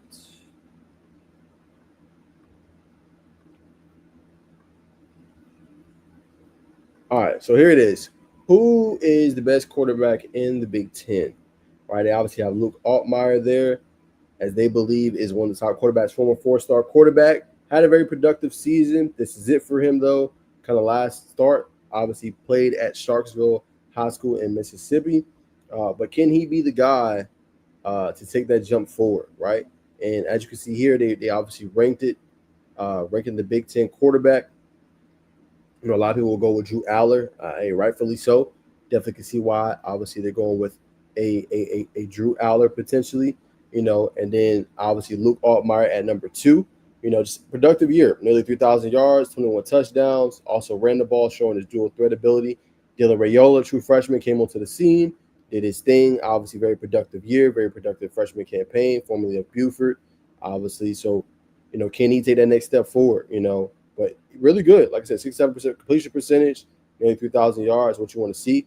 Fernando Mendoza will be the new quarterback in line for Indiana. Obviously, after Curtis Rourke had his final season with them. Nico Amaliava of UCLA. We will see. Obviously, big year coming up for him. All that turmoil that happened with Tennessee. He will get a fresh start. Can he come in and make an impact for UCLA? So that is how they rate it. But yeah, I would say definitely go with Drew Aller as the top guy currently. And then after that, you definitely got to go Luke Altmaier, and then definitely got to go Dylan Raiola for what he was able to do as a true freshman. All right, to say the least. So that is top ones as well. So we talked about a little bit with Darnell, but I did want to bring this part up, as well. But a big partnership, man, and obviously big for the Pac-12. Remember, man, Pac-12 kind of got disbanded. Everybody left. UCLA, USC, Oregon, Washington. All these teams left. Only a select few, I think, stayed. Maybe one, maybe two, with Washington State and Oregon State. But this is big for them. As you see, via CBS Sports PR, they've extended their partnership, which is set to begin 2025 season. The extension will continue with Pac-12's launch of the 2026-2027 season and carry through 2030-31 season. But basically, they will do the football championship game on CBS Paramount Plus, and then the men's basketball championship game on CBS and also Paramount Plus. 3+ regular season football games, 3 regular season men's basketball games, and regular season football games on CBS Network, in addition to regular season men's basketball games as well. So I think it's big, obviously, as they kind of hit a new era for the Pac-12, just being able to have this partnership in place, because it was like, who was going to televise? Remember, at one point, Pac-12 had their own network, but as you guys can see, the revenue wasn't the same. Those teams left for a bigger network, like in the Big Ten, kind of just to be able to help out the programs more, man. So I think it's great. It's going to be interesting to see. Obviously, you probably want to consider it. Remember, we used to go by Power 5.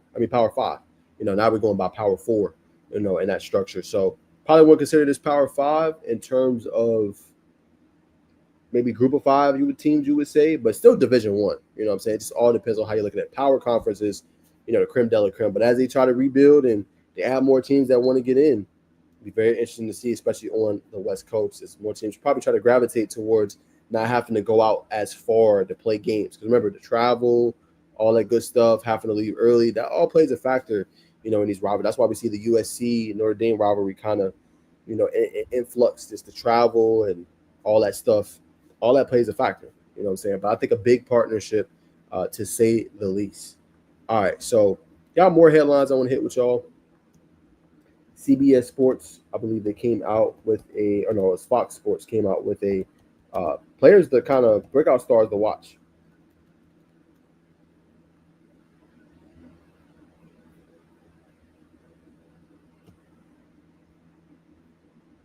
Here we go. Top 10 breakout candidates. So here it is right here. So it's via Michael Cohen. Top 10 breakout candidates heading into the 2025 football season.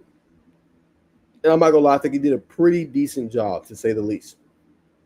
When we break all this down, right? DJ Lagway, quarterback. A lot of people are like, well, why is he such a top? Why does everybody think he's going to have a breakout? I think you've seen the signs of what he can do at the quarterback spot, how lethal, how elite he can be, how he can throw on time. It's just the accuracy. That's the biggest thing with them. But like I said, we got all them receivers, the Nashawn Montgomerys, Dallas Wilsons, Vernon Brown. Like, he got weapons galore, camaraderie on the offensive line, running backs. Like, Florida should be a lot better this year. So I definitely can see why he is a breakout candidate. Julian Sand, I just kind of said how I felt about him. I don't know. It's a lot to ask of a quarterback. Yes, he will have weapons. Carnell Tate, obviously Jeremiah Smith. But it's a lot to ask for a new quarterback coming in, first year as a starter. We'll see. You know what I'm saying? We'll see. Now, Mile Hardy had a productive year. He was at Louisiana Monroe before he obviously transferred over to Missouri, but had a productive campaign, man. nearly 2,000 yards rushing. But now he comes over, plays SEC ball with the Tigers. But definitely expected to have a big year for them coming in. He's obviously taking first team reps, in the spring and obviously in the summer. So he should be obviously a starter for the Tigers this year. Caden Durham, a pick I really like, over 700 rushing yards this year. We saw what he could do when he was, at the forefront. We saw what he could do when he was starting and he was playing. So I think that's a guy definitely that's poised for a big year, to say the least. Then next up, obviously you have Nick Marsh for obviously Michigan State. Obviously new athletic director Jay Batt, obviously for them coming in. Can he take that next step forward? But I think he's a guy that had a productive campaign. Just will the other pieces around him be ready to go? Denzel Boston is obviously another really good candidate, as well for Washington. Known but not known everywhere around the country. But that could be a poised target in order to kind of take that next step. And then Luke Reynolds, a lot of people don't know about him. I had to do my research on him and see. Obviously, he was behind a former Penn State tight end that was magnificent. But now he's going to get his shine. Now he's going to be able to start, be able to take the throttle and be that guy.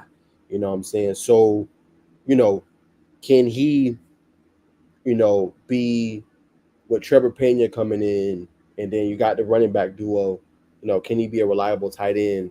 Kind of what they had last year, who was obviously a great, for Penn State. He's stepping into the role. And then Edric Houston was a true freshman last year. Got a little bit of burn. He's expected to have a big role this year. Remember, they lost Jack Sawyer. They lost some pieces on the defensive line. They were very senior laden last year on the D line. He's expected to kind of step in there and be a guy. So, can he, take that next step, for Ohio State? We will find out, obviously. And then Dylan Stewart, remember, they had to pay out a lot of money this year, had a productive freshman campaign, what I'm saying, to say the least. But they pay him, I think, about $1.5 to $2 million to keep him. So that just tells you where the market is. And as DK said, man, this is college football. Or Javon said, it's college football. It's a business now. So, you have to keep your stars. You're going to have to pay that top dollar, that top shelf dollar in order to keep them. So definitely something interesting and obviously something to see. And then for Notre Dame, we just talked about them with the defense. With Adam Schuler in there, like I said, no Al Golden. Will they have enough defensively? Will it be a drop off not having the offensive coordinator, not having Xavier Watts, some of those pieces they had last year that made that defense so good? And Aiden Schuler is expected to step in there and be a guy for Notre Dame, next year. And I obviously got a chance to see them when they played Georgia Tech. And that defense was something special. I'm not gonna lie to y'all. The defense was something special. So we're gonna see if they can do the same, this year with obviously Schuler. I think some honorable mentions. Elijah Griffin could be a guy on the defensive line that takes that step. Could be a breakout candidate. Young, a lot of people don't know about him. Justice Terry's another one that could be a breakout candidate, I think. I'm saying, going forward, obviously for Texas in the defensive line and the interior, he could be a guy that, obviously takes that next step forward. I'm saying? So he's going to be one to see. Freshman Corey Moore, going to be a lot on his plate. He could be a guy nobody's talking about that has a really productive freshman campaign and step up big. So there's several guys that can go out there and step up and is going to have big seasons. But I would say a pretty solid list for the most part. I definitely give them probably an A-. These are some guys definitely that are poised to break out, to say the least. And if any Tech fans are watching, I did want to bring this up and talk about this a little bit. But as y'all know, Josh Pate came out with his list, of preseason ACC QB rankings. As y'all know, ACC Media Day is right around the corner, to say the least. So, who is going to be that guy? We know Cade Klubnik is the top guy. A lot of people are rating Carson Beck high. I told y'all, I still want to see it. What I'm saying? My jury's still out on him, even though I'm a Hurricanes fan. With less weapon, less talent, can he be the guy? We'll see. What I'm saying? We'll see. It's a lot like riding on that. Miami has another strong class again. Got a big flip today with obviously Vance Spafford flipping him from Georgia. So that was big for them moving forward. They've been getting some elite recruits. Once again, to have a top class in 2026. I feel like Mario Cristobal has shown he's an elite recruiter. But this is a big year. 10-win season last year. How good, obviously, Ken Ward came in, set the league on fire, did his thing, nearly made the college football playoff. Can Miami, follow that up? New quarterback, new weapons. We'll find out. Remember, Isaiah Horton transferred over to Alabama. We'll see how that looks, man. And then, yeah, I like this at number three. I like Haynes King because I think he's a top quarterback. I think he's better than Miller Moss. I think he's better than Kevin Jennings. There's no disrespect to them. I know everybody's high on Louisville, but remember, Miller Moss did get benched, y'all.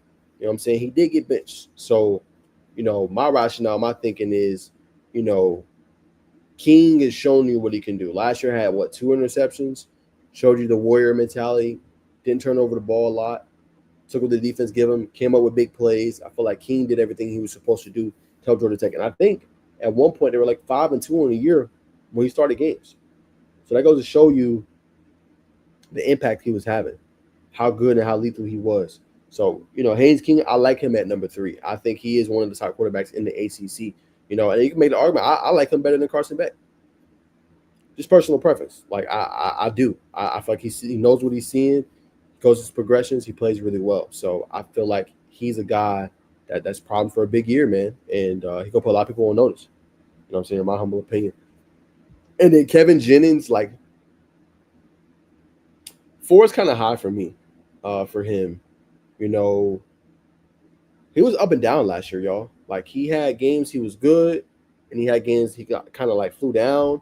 And then, you kind of got what he was in the Clemson game in the ACC. Like, he had moments not that good, and then nearly came back and stole it and won.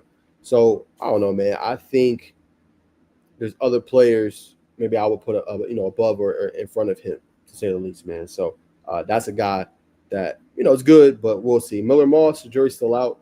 You know what I'm saying? Like I said, you lost your starting job at USC, so like, still not completely sold. You know what I'm saying, to say the least, man. But that's gonna wrap up our college football coverage, man. We got somebody waiting in the wings, man, so we're gonna bring them on. Shout out to Coach Third for setting this up. Truly appreciate him. Obviously, we got a dog out there in Miami, New Orleans. He's up here with his pops, but we appreciate them setting up this interview, man. Excited to talk to a rising star, man, and Javen Allison, man. Hopefully, I got that name right. We're gonna check with pops right now and see if I did. What's going on? I got it right. How you Go doing? ahead. All right, bet, man. I'll make sure I butcher it on TV, man.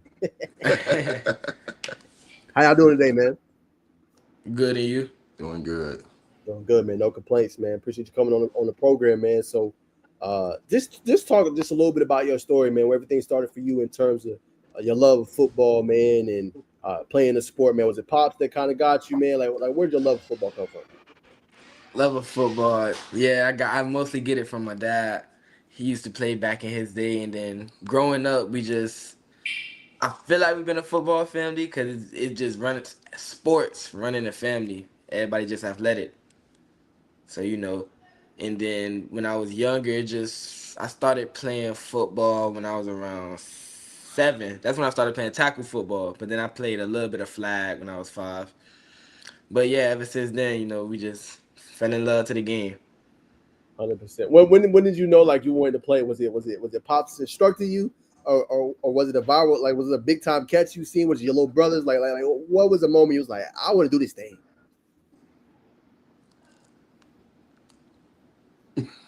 I'd say when my dad was instructing me. We never had it's never been a big play that struck in my head and it was like, you know what I wanted. Nah, it was grinding for it. When you just fell into the love, you just knew you loved the game, and then you just wanted to work for it. 100%. 100%. Now look, I want to ask you. I think I might have seen you last year, but correct me if I'm wrong. You played for Miami, New Orleans. Did y'all played in the Georgia Tech 707 last year, right? Last year, I was on Coach Rose Green tour. I wasn't with the school, if that's what you're talking about. Yeah. But this year we played in Georgia State 7-on-7 and we won. I How played with the how team then. got you? Walk me through that How experience. How fun was that? fun because I was being with the tour with Coach Rose Green, so I didn't do 7-on-7. We was doing 1-on-1 camps. And then when he went to with the team, I had came with my pops and we was just getting trained up here in Georgia. And then when they came to Georgia State, we had went by with them and we did the 7-on-7. Fun, easy, competitive. I can see the smile, man. I can see the smile. Okay, so it was like in Georgia State. So So let's talk about the training a little bit, man. I know you get trained by Coach Thurr. Is Pop still training you now, or the Pop's kind of like, yeah, I'm not gonna train as much. You older now. Like, what's the training kind of like? He still trains me, but when we get that professional, we still get trained by Coach Third, and then my dad would like when we don't have nothing to do, then he'll come and play. But he's still a great trainer, if we're being honest. 100%. But with Coach Third, everything been real good. I was gonna ask you that. Speaking of Coach Thurr, like how do you feel like he's taking your game to that next level and helped you improve your craft? I feel like everything just improved mentally and physically. He's teaching me more about the position that I play, and then he's like, I have a toolbox. He just adding more tools into it, and he just making it more easier, making me Gotcha. more prepared for when it's game time. Got you. All right, I want to pick your brain, man. So you've been doing this for a long time, man. What in your eyes? What is the key to being, you think, an elite defensive back? Right? Is it your technique? Is it your footwork? Is it your eyes? What do you think is the key to being an elite defensive back in your eyes? Yes, you do need footwork, but when you said eyes, you are in need of eye discipline when playing man to man, zone, Reading 3 step. reading 3 step, watching the quarterback, being at the safety position, reading the run. Your eyes do matter a lot, especially so if you a man, you gotta watch the receiver hips because you could be looking up here at his chest doing all this. Now you falling for everything that's going on, but he just running vertical. So it's like you got you overthinking or something, but and then it just make you play faster as well, especially like at the safety position. You just read and run, you reading the tackle, high hat, low hat, and then you just go and make a play. Actually, about Coach Third training. Oh, oh, that's about DB position. Okay. Now, let me ask you this, Javon. Like how important you talked about, obviously, reading react. How important is film study? Because sometimes I feel like too, man, you can get a beat on what somebody's doing if you watch the film, or just their tendencies. So breaking down that part of the game, like how important is that to know? Okay, man, they gonna run that bubble, they gonna run that screen, he gonna run that low hitch, he gonna run that low dig inside. How important is that? I feel like it's very important to just know in the game and have great recognition of what plays they about to run. Instead of going into the game and you blind and you don't know what's gonna happen. You just sitting there either guessing or you playing a little slow. But watching film, you just gonna play fast and it's just gonna be much easier for you on the field. 100%. Give me your favorite moment, man, playing the sport of football. Playing the sport of football, the best moments, catching interceptions, making a tackle for loss or something, making a game changing play. If it's like last minute clutch or momentum change, it would be great moments in football. 100%. Got you. So for you, I know probably gonna give me the political answer, but do you like more so getting the pick, or do you like more so getting the tackle for loss, hitting somebody, or it doesn't matter? To be honest, it don't matter. But I mean, getting an interception or a pick six do feel nice. You just going out there in your back pedal, you throw it up. Oh yeah, I'm gonna go get that. Get a pick six or something. It'd be real fun. 100%. So football in Miami North, do they have you play a little bit of everything? I know, like DB now, man, you got to be able to do a little bit of everything, man. You got to be able to play the slot, boundary, the safety, blitz. What are some things they kind of got you doing? They got me everywhere on the field at the defensive back. Nickel, slot, nickel, safety, and corner. It's wherever they need me at. And I don't really mind playing all three. Cause they all just come natural to me. So it's like, you need me on the blitz, I'm gonna go in and do it for you. You need me at safety over top, let's do it. You need me guarding the best receiver on the field, let's do it, coach. I love it, man. I love it. Okay. And then, obviously you being from Miami, I was born there. So what walk me through what's life like, just not just life, but just playing football down there, man, in Miami, man. What is that like? It's amazing. Like the the energy just, I don't know how to explain it, but it just feel it's way different from playing in these other states. The Mhm. energy is much better. The competitiveness is always there in practice and in the game. Mm. And then if you live, it's fun. So Okay. All right. That's always got the cameras out looking at you. facts. Now I might need Pop's help on this one as well. So I gotta ask y'all. Both of y'all can answer. Who got the best athletes though? Because I hear Florida got the best athletes compared to other states. But what do you think? Florida, ain't no. It might be some other states. We just the best athletes. Period. They could be faster just by a little bit because we still got speed. They could be a little bigger, but we just gonna go down there and ball. That's just us. We just different. And we're not just going. I'm gonna get a little more specific with it, man. It's South Florida. South Florida. Okay. It South ain't. Florida. I mean, you do have athletes all throughout Florida, but it's South Florida is the cream of the crop. It's the cream of the crop down there. There's so many athletes. A 3-star here go kill somewhere else. A 2-star, it just. I played arena football. I've been around a lot of states, seen a lot of been through a lot of tryouts. Now Texas has great athletes. California has great athletes. We're not taking nothing away from them. They have speedy receivers, good DBs.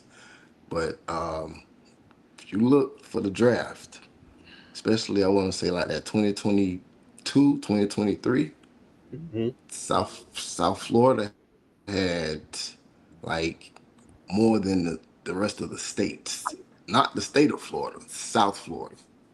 Mm. Yeah. So we gonna leave it at that. South Florida. South Man, Florida. we just the greatest. I feel you, man. Y'all made me want to go down there and see y'all, man. Is it? Is I feel like it's just natural though. Like y'all just naturally just like the athletes. But All I they mean, if do y'all is actually training, like eat, what y'all think sleep, it is? Eat, sleep. eat, sleep, breathe football. That's all it is. Mm. There's nothing else. You have some athletes, run track. Some play basketball. A lot of them, some play baseball. This guy right here is a hell of a baseball player. Do you want to play baseball? No. We don't mind playing it. It's just I don't know what it is. What position you play on the diamond, man? I'll be an outfitter, outfielder, center Okay. field, right field, left. It really don't matter. I just go out there. The ball in the air is gonna be mine. You just go get it. Yes, sir. And then when we was batting, we just a little bunt, gone. Ain't nobody catching me.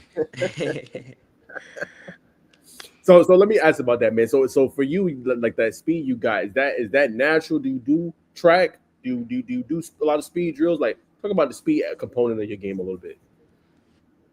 In speed training down in South Florida with my coach. His name Coach Pearson, and I ain't gonna say the speed. My my dad ran a 4.2, I think, Four, 4.3, 4-3. I ain't running 4.3. 4-3. Still fast. So it's a little natural, but we still get it trained. We just trying to get faster and develop more as much as we can and as best as we can. 100%, man. And then I want to ask. So you talk about your training. You talk about the speed. So is there anything in your game you was working on, or you are working on the most this off season?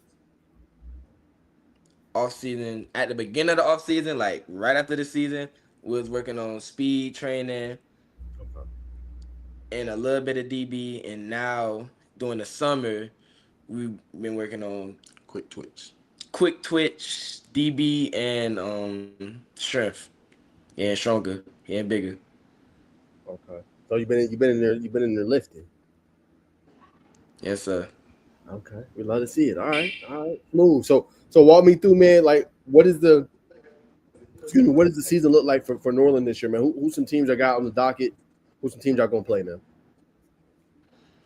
Week week 0, we played Lake Mary. So I heard they got a good little team over there, but nothing too much for us. We got the West on our schedule, Coco, American Heritage. I think we played Central again, and we play Atlantic, and I think those the main powerhouses this upcoming season, during regular season. Okay, got you. So you talked about the experience playing down there in South Florida, I should say. So walk me through a game day. Like what is the game day like? Is it packed out? Do y'all have a certain tradition y'all do? Like walk me through a game day down there, man. Game day, so it's after school. We go to the locker room. Me personally, I like drinking Smoothie King before a game. During game day, when Shout game out day Smoothie arrive, King. yes, shout out Smoothie King. We love us some Smoothie King. So go to the locker room. Probably go to my mom. Get the Smoothie King. Bag. Got your own personal bag with drip, whatever you need, accessories, and then there's lunch. We got lunch, but before lunch we pray. Okay. Um, Trying to think. After that we finish getting ready. So put on our padded pants, girdle, cleats, accessories, anything we need, and then we go to an area it's called like spill out, and then we just run over our little special teams and our first defense, first offense. Then we get on the bus. We leave. Say we at Travis Powell. We pull up. We locked in. No phones, by the way. No phones allowed on the bus. So we just locked in mentally on the way to the stadium. Walk out the bus. Everybody locked in confidently, ready to go. Go into the locker room. Then sometimes coaches talk to us. We just preparing ourselves for the game. And then when we go out on that field, the stands just packed. But it gets you excited. I'm not gonna lie. Chills. Sometimes, some chills, some chills. But I don't think this upcoming year we gonna have chills. We gonna be ready. See, that was my first year playing at a powerhouse this past season. So we had a little chills, but we're still ready to play. All right, all right. Playing in the big lights, huh? Yes, sir.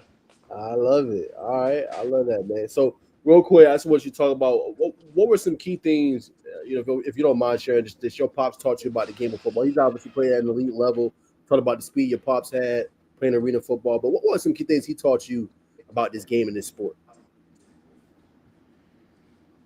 Main thing I remember recently is he talked to me about having eye discipline, mostly because, to be honest, I wasn't the greatest with it because you would line up at the line, pressing the receiver, eyes would be on the hips, but then at the hike of the ball, your eyes just go wandering. So I'll never forget that. And that's all he talked to me about. And staying low, because you got to make sure you stay low. You too high, can't get out your break. When you do got to get out your break, you got to sink your hips. When instead, if you already low, you just coming out of your break fast. So it just, them two things just made DB a lot more easier. And they got to make sure at the line, you don't just open the gate and run with the receiver.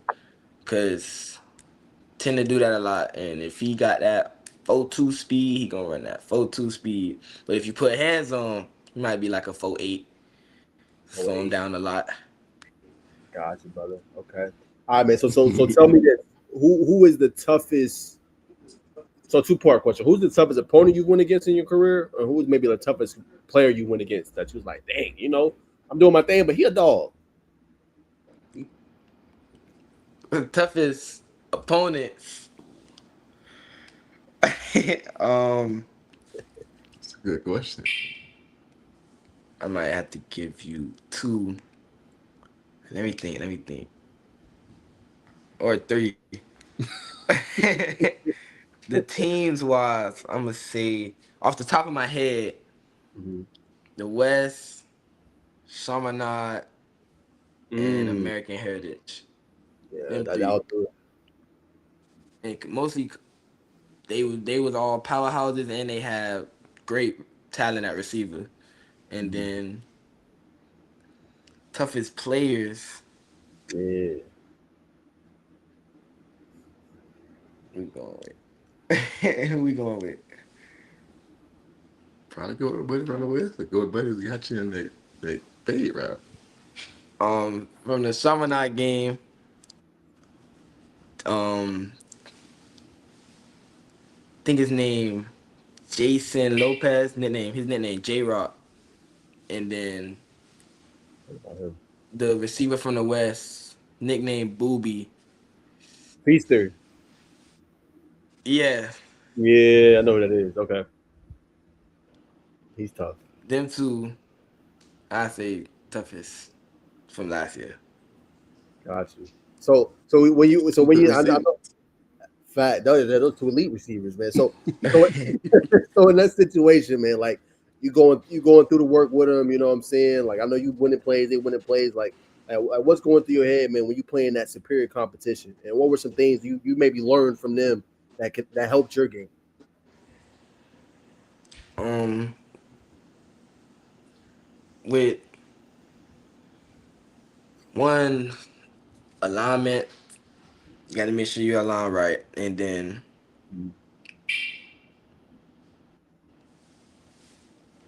make sure I say with when I was guarding Booby, staying square would have just made it just a little bit more easier guarding him instead of just opening up in certain coverages and being just be more confident. But like after that season though, we just way more confident because we already done played against the best. And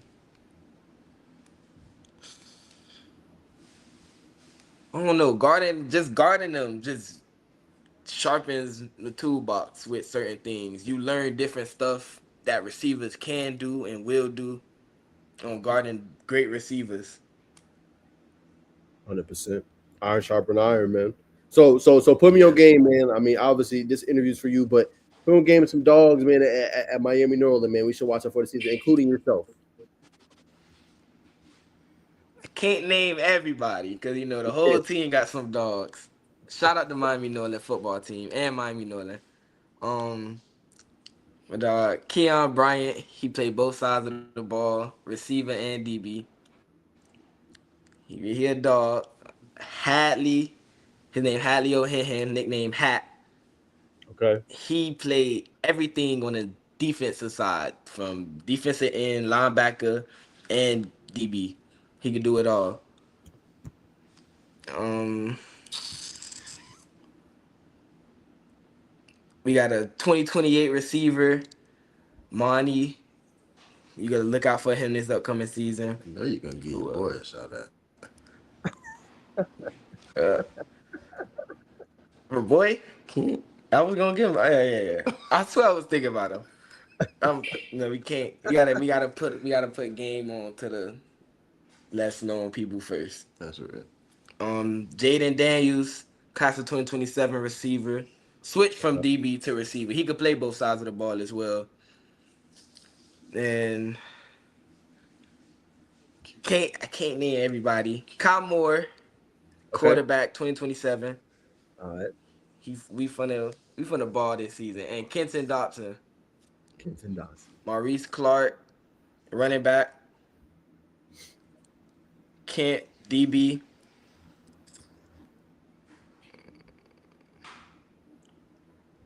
I'm gonna end up naming everybody. Stop that. You can stop there. You can stop there. I just thought about 2 running backs and stuff. Like, You can just tell them sorry you missed it. I love y'all boys. Hey, I appreciate you, man. I'm gonna bring my co-host over just for a couple questions, man. He just got back, man. This is R. Bacon, the Bacon Network, man. He co-host with me, man. But hey, man, some great brothers on the right, Bacon. Javen Allison, man, and his pops now something special, man. 4-3, man. He's playing Arena League, man. So yeah, he might bring passion. Back in the game. Nah, 100%, man. I was listening to a little bit of conversation, man. I can tell you I got good energy, man. Just blessed to be on the call, man. I mean, you got a great father. He said you're on a 4-3 speed. But I know he teaches, you know what I'm saying, a lot of core values. So man, keep him close.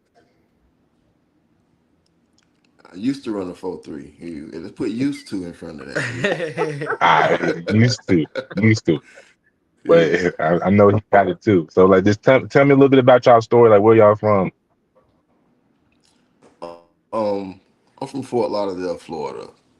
I'm Okay, from Miami, Florida. Was born in Orlando. okay, This young man right here was a preemie. Born okay. very early. I'm talking about didn't have toenails or nothing. Um, he had about 9 surgeries before he Wow, was two. Before he was 2 years old. He has severe asthma. He has ADHD. He suffers from anxiety. Um, about 9, I suppose. Javen took a shower and when the shower get fogged up, he right, wrote on the mirror, help me. Um, so we rushed him to the emergency room. He was suffering from an asthma attack. Um, Unbeknownst, we didn't know. We was unaware. So after that, we started getting awareness. He wrote 3 books.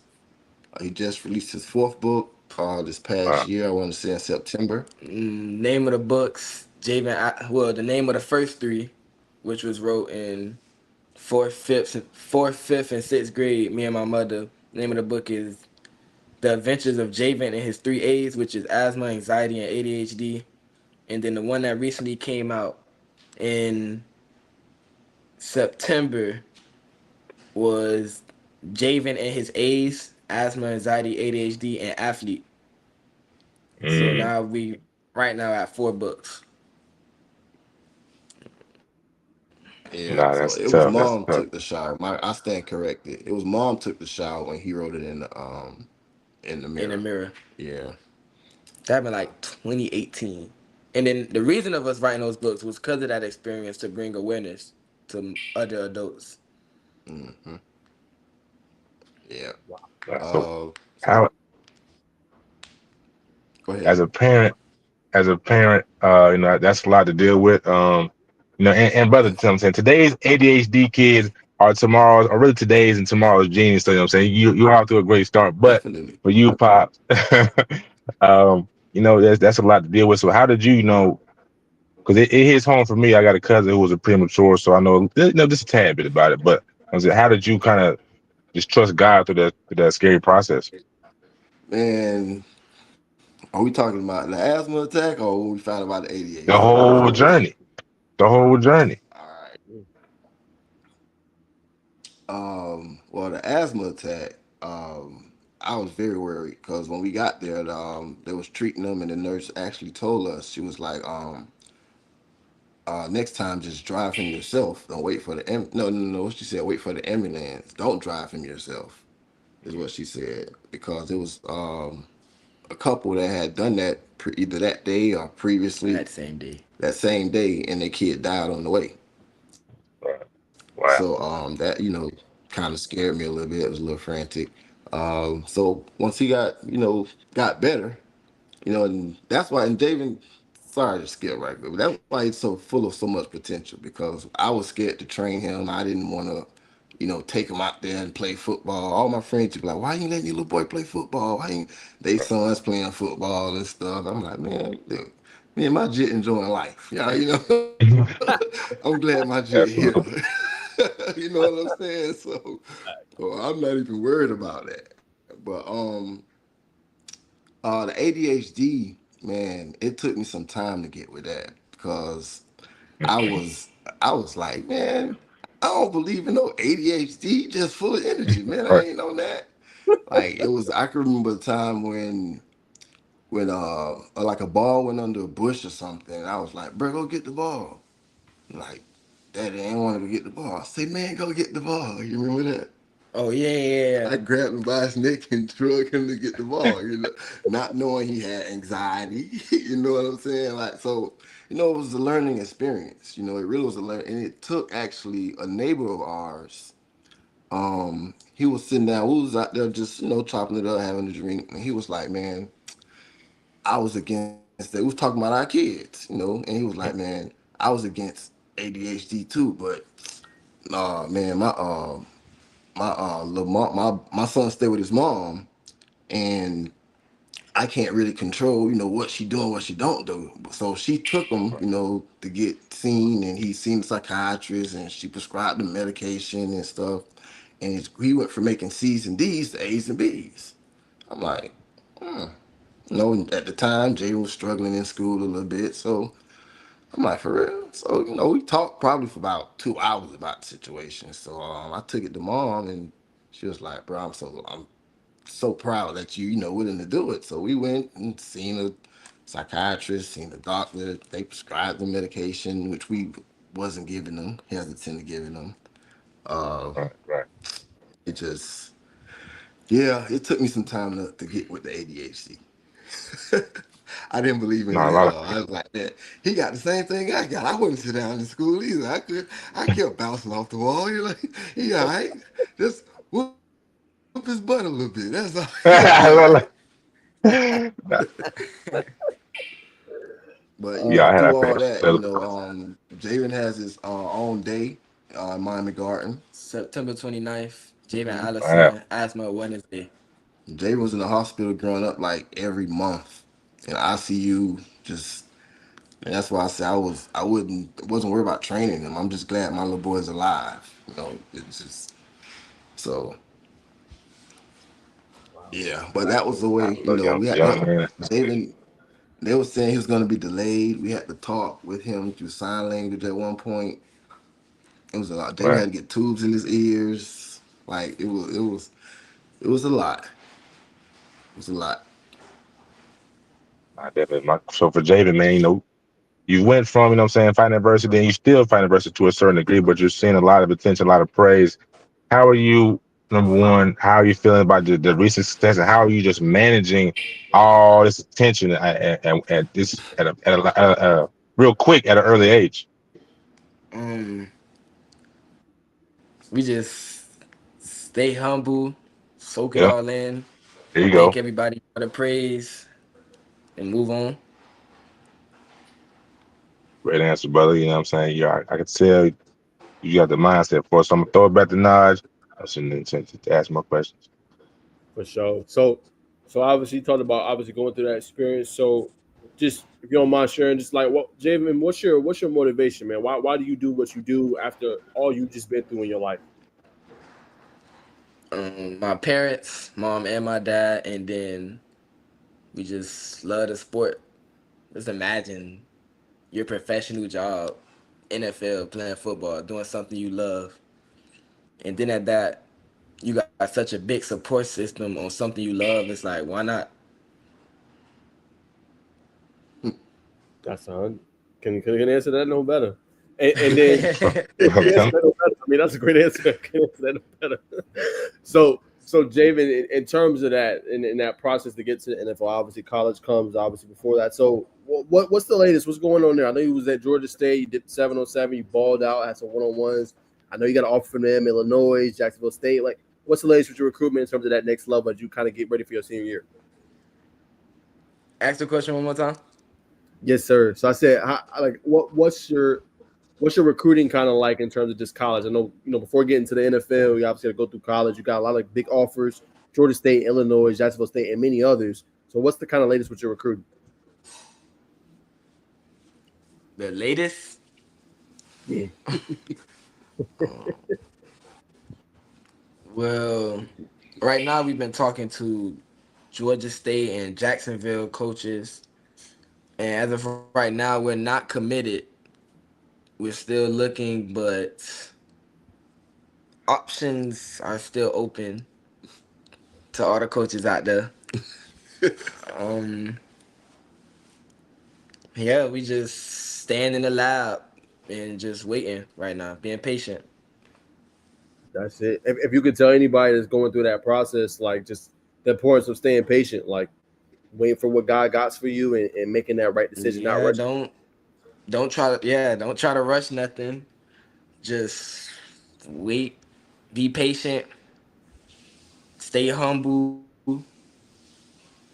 God, God have what's coming for you. That man. All right, so we'll leave that there, man. So, in terms of this year, man. So what do you want to accomplish, man, on the gridiron? What's some goals? Is it interceptions? Is it state? Is it like what's your goals for this upcoming season?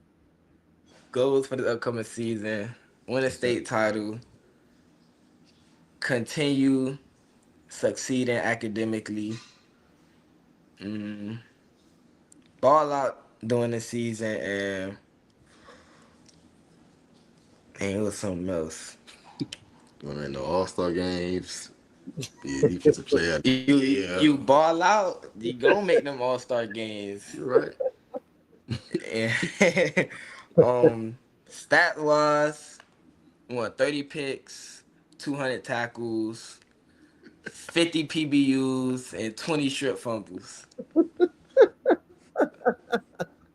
Hey, I love it, bro. You gotta aim high. You gotta Yes, aim. sir. Hey, You gotta aim high. All right, man. So a few more. I'll throw it back to Big before we wrap it up, man. So obviously, it's been a pleasure getting to know your story, man. Just in terms of, if you can just kind of touch back on, obviously, you got the 3 books. Um, what's maybe a story you have, somebody that's read your book or they've reached out to you in terms of just the awareness of everything you've been through that it was a motivation for them, if you can recall. Don't let none of well, for starters, since these are disabilities, we call them abilities. Abilities. Don't let these disabilities bring you down or stop you from doing anything you love. Continue striving for your goal and don't give up on what you love all because of something you have that you think is going to bring you down. And don't look at it as a disability, see it as an ability. Powerful, man. You were I don't know what Pops is like a doing, but you boy. got you well thought out. Got him, Yeah, yeah, he got him got a you well boy. thought out. He putting them together, man. He got me feeling like, dang, I wasn't expecting that response. Like, well put together, man. I love to see that, man. I love to see that. Good job. So obviously talk about the season, talk about y'all playing. So who are some guys you like to watch, man? Who do you like on the collegiate or the Um, pro level you like to watch, man? You know, I had to ask, Pop. You know, I had to ask, man. Like who you like to watch? Is it Travis Hunter? Is it Jalen Ramsey? Is it Pat Surtain? See, Like we've been watching Travis since he was in high school, but then you got Pat Sertan. Then you got who else? Dang, I forgot his name. Ohio State. No, he's last. We saved the best for last. Um, uh, I can't think of his name, but we're gonna move on to the greatest, the best DB to do it all. He's going to go Hall of Fame in the NFL. The Caleb Downs at Ohio State University. Ethan. Huh? You That was a little bit too much. That was a little bit too much. nah. No, Pop said okay. So look, I gotta ask though, like, what do you Ask like him what about number his he game? wearing. Wait, so was that? What number he wearing? That deuce. That dude. Mm-hmm. That dude. So what you like about his game, if you had to say? He he like he's a great tackler. It looked like it seems like from when I watch him, he know the game of football. He play fast, especially like I'm like I was watching him line up to few plays. The play happened. He just go. He just like it's like he know the play was coming. He'll shoot the hole from the and it's like he like 10 yards, 12 yards deep. How you making a play in the backfield? That's just something great. He always in position to make a play, so it's like yeah, just trying to be better than that though. 100%. All right, that's a good list though. Pat Surtain, Travis. What would you like about Travis' game? He an athlete. He a dog. You know, he's born in South Florida, so it's like he's not from Georgia. We're not gonna put that in the atmosphere. And then Pat Sertain, he's like when watching him, I like his technique and how patient he is. He put hands on, he physical. He just be locking up all the great receivers out there. Yes, he do. Do you have a favorite college football team? No, I do not. No, the Hurricanes. Nope. I don't Dang. know. I just can't fall in love with one team. Players, The yes. players, yeah. We Not a like team, bro. players. All right, we got like players, man. Okay, smooth, man. All right, last two, man. I'll let you go, man. Um, in terms of maybe just your game on the gridiron, who's been the most impactful? You think? What you mean by that? Like you've had countless trainers. You got Coach Stir. Your pops was your first one. You obviously had Coach Pearson down there that trains you now. Who's just been maybe the most impactful on your game to get it where it is right now? My dad, especially from, I just wish, when I was younger, just listen to just a little bit more. Cause like everything he taught me when I was younger, just all falling in, coming right back to me from going to all these different trainers. So it's like, and he just been there my whole life. So it's been the most impactful out of everybody. Got you. All right, man. Look, y'all put me on some game, man. What's some good spots down there to eat, man? Put me on some game, man. Um, Yeah. I'm not gonna say I don't know, but I do. I'm not gonna say I do know. It's this one place. I think it's like in the city. It's called Tippy's. Oh my god, Oh yeah, that's good.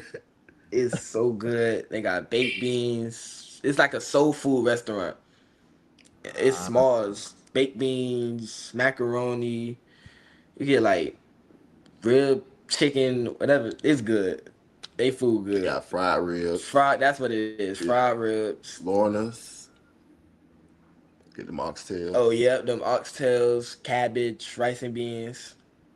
Those are places right there. What and else? what's it called again? That little rib spot off 27. That's a soul food spot What too. else? Is it by the college?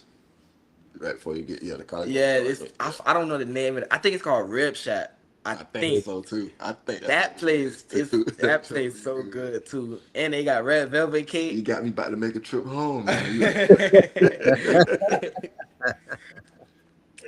Oh man, Yeah, 100%, same man. rib shack. Yeah. Well, David, man, I appreciate you coming on the pod, man, telling your story with me, man, and very Thank you for impactful. having me. Of course, man. Before I let you go, man, anybody you and Pops want to shout out before I let y'all go? Monique Cooper, my mother, she the greatest. I want to shout out Ray Thompson, 5 Star Athletics. And I made a mistake earlier in the interview. I was told by a fellow friend when it came out when you asked who is the hardest player to guard, his name not Booby Feaster, his nickname Booby. His name is Darius Johnson. Ah, okay. Darius Johnson. Got you. But his nickname is I Booby. think Booby Feaster is somebody in Texas, a receiver. Got you. Okay. Darius Johnson, but goes by Booby. Okay. I got you. I got you. 100%. Well, man, I appreciate y'all coming on, man. Much love, man. Now, shout out to Coach Stir. Shout out to y'all, man, for coming on the pod, man. Definitely appreciate you telling your story, Javen, man. And keep me up with the process, man. Let us support you any way I can. Yes, sir. Thank you. Appreciate Yes, it. sir. Anytime, man. All right, y'all, man. So that's going to do it. Hope y'all enjoyed this pod. I had to do a lot of it solo dolo, man, but appreciate all the guests coming on, man. 3 interviews.